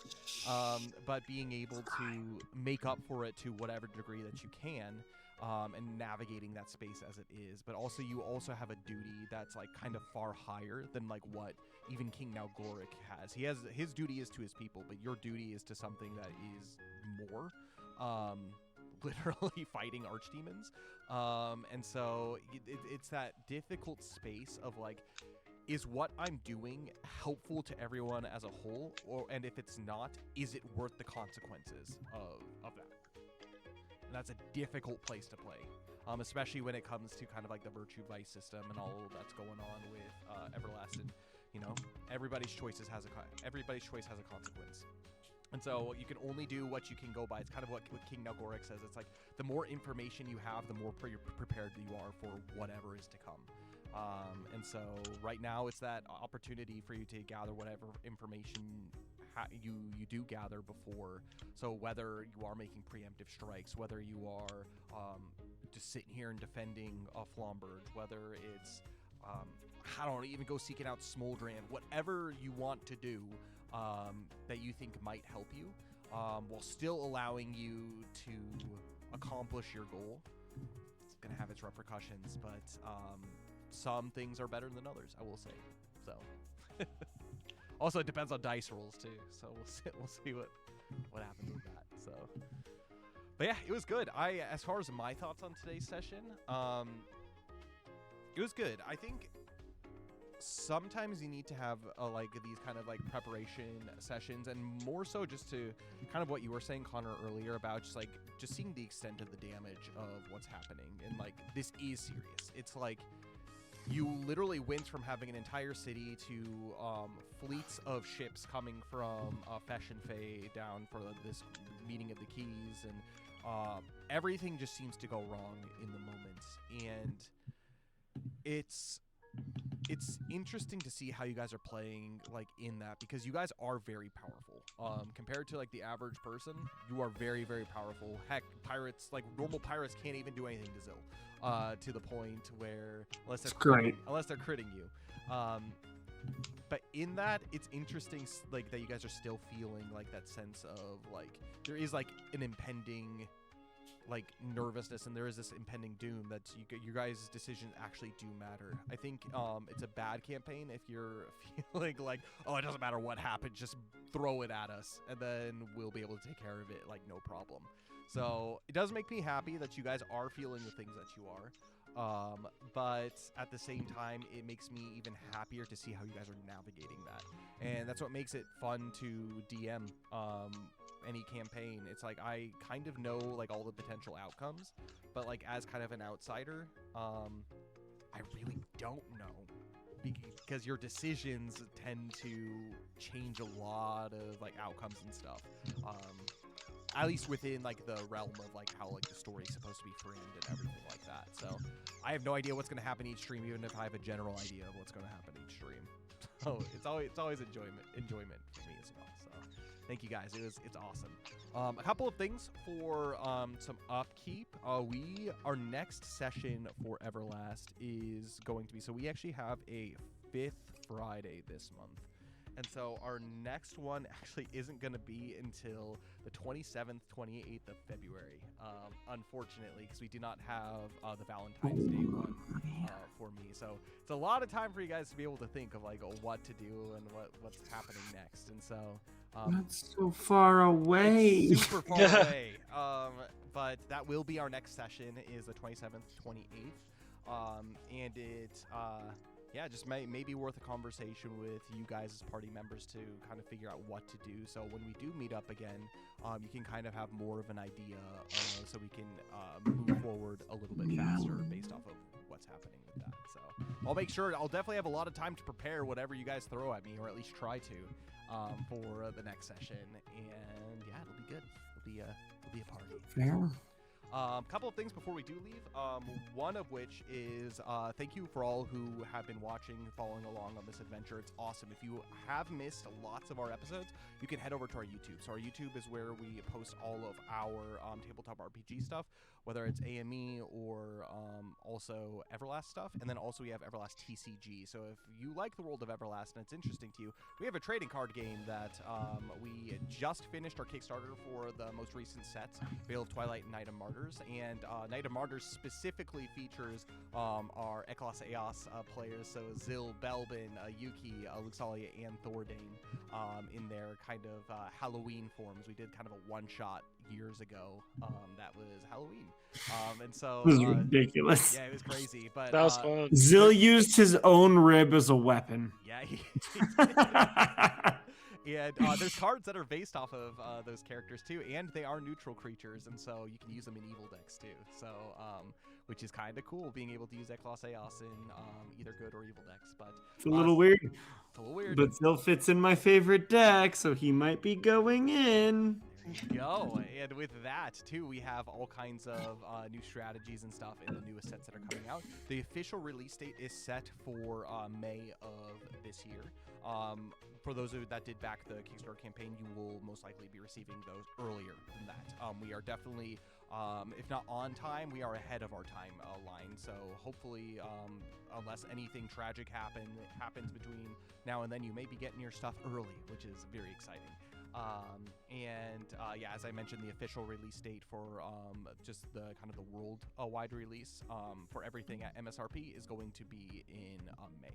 So look forward to that. It'll be really cool. And then yeah, we're currently in the process of doing our next expansion too. So creating that and getting a bunch of fun cards made for that as well, which I'm very excited to eventually at some point reveal to each of you guys. But we are continuing to grow this world of Everlast, not just in the tabletop RPG, but in the world abroad, and hopefully for my players, you get to see some recognizable people once you kind of become more familiar with the characters in like the card game.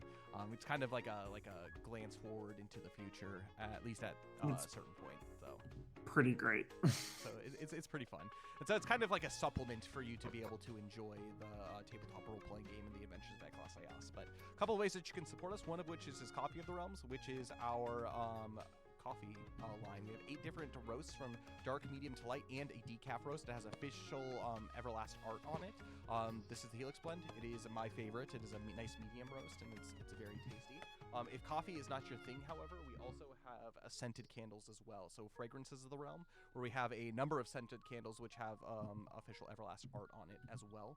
This is the basically the library coffee, so it smells like coffee. But during Christmas time, I was burning all kinds of the Woodland Realm candles, and I went through 2 of them, and it smelled like Christmas, like a Christmas tree. It's super good. But all the proceeds of that go towards helping us fund the art of Everlast, and it's a big help, and hopefully you guys enjoy it as well. A couple of things going forward. So yesterday we finished Fire Emblem Engage, our latest game. Starting on Monday, I will be starting to stream Kingdom Hearts, the whole Kingdom Hearts series, as far as the mainline games go. So starting with Kingdom Hearts 1, and then 2, and then Kingdom Hearts 3. Good. I've actually never played them. I played part of I would say the first third of Kingdom Hearts 3.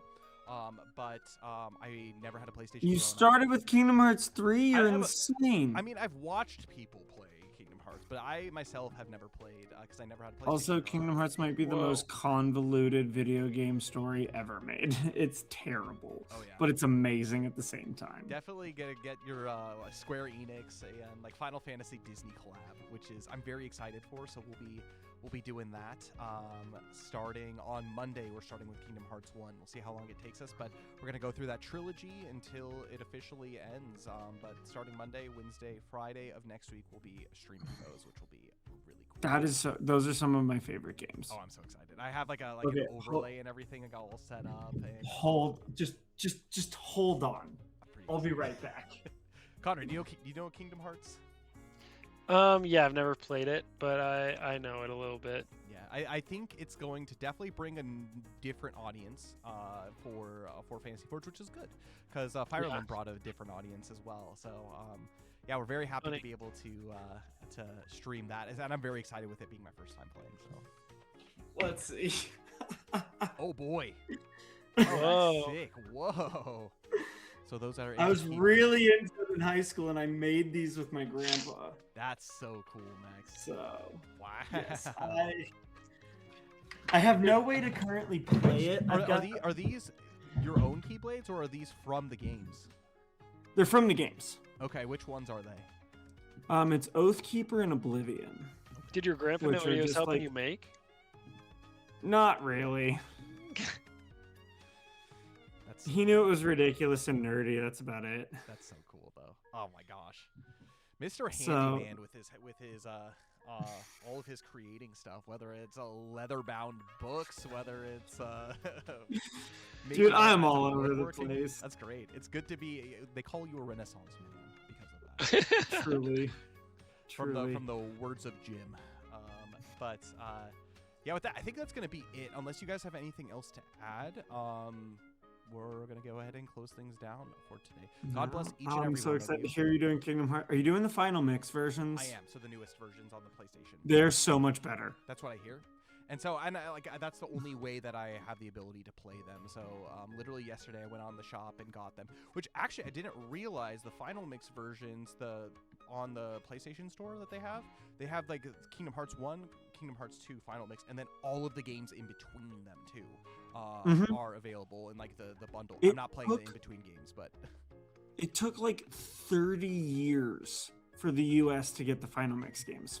Wow, that's freaking crazy. Whoa. Because the original came out in like 2005. Mhm. Final mix came out in Japan in 2007. The US did not get a final mix release until like 2016, 2017 with the Right before Kingdom Hearts 3, right? 1.5 and 2.5 HD remakes for the PS4. Well, that's what I'm Whoa. playing. So the final mix for those, and so yeah, it's gonna be sweet. I'm really. Kingdom liking Hearts 2 is incredible. it. That's what I. Kingdom Hearts 1 is great. Kingdom Hearts 2 is incredible. I'm so excited. But yeah, I'm gonna go ahead and let you guys go. You guys have an amazing weekend. For everybody watching, join me on Monday for Kingdom Hearts, and God bless each and every one of you. Pray for me, pray for each other, and God bless each and every one of you. May Alumnia guide you. Bye, everybody.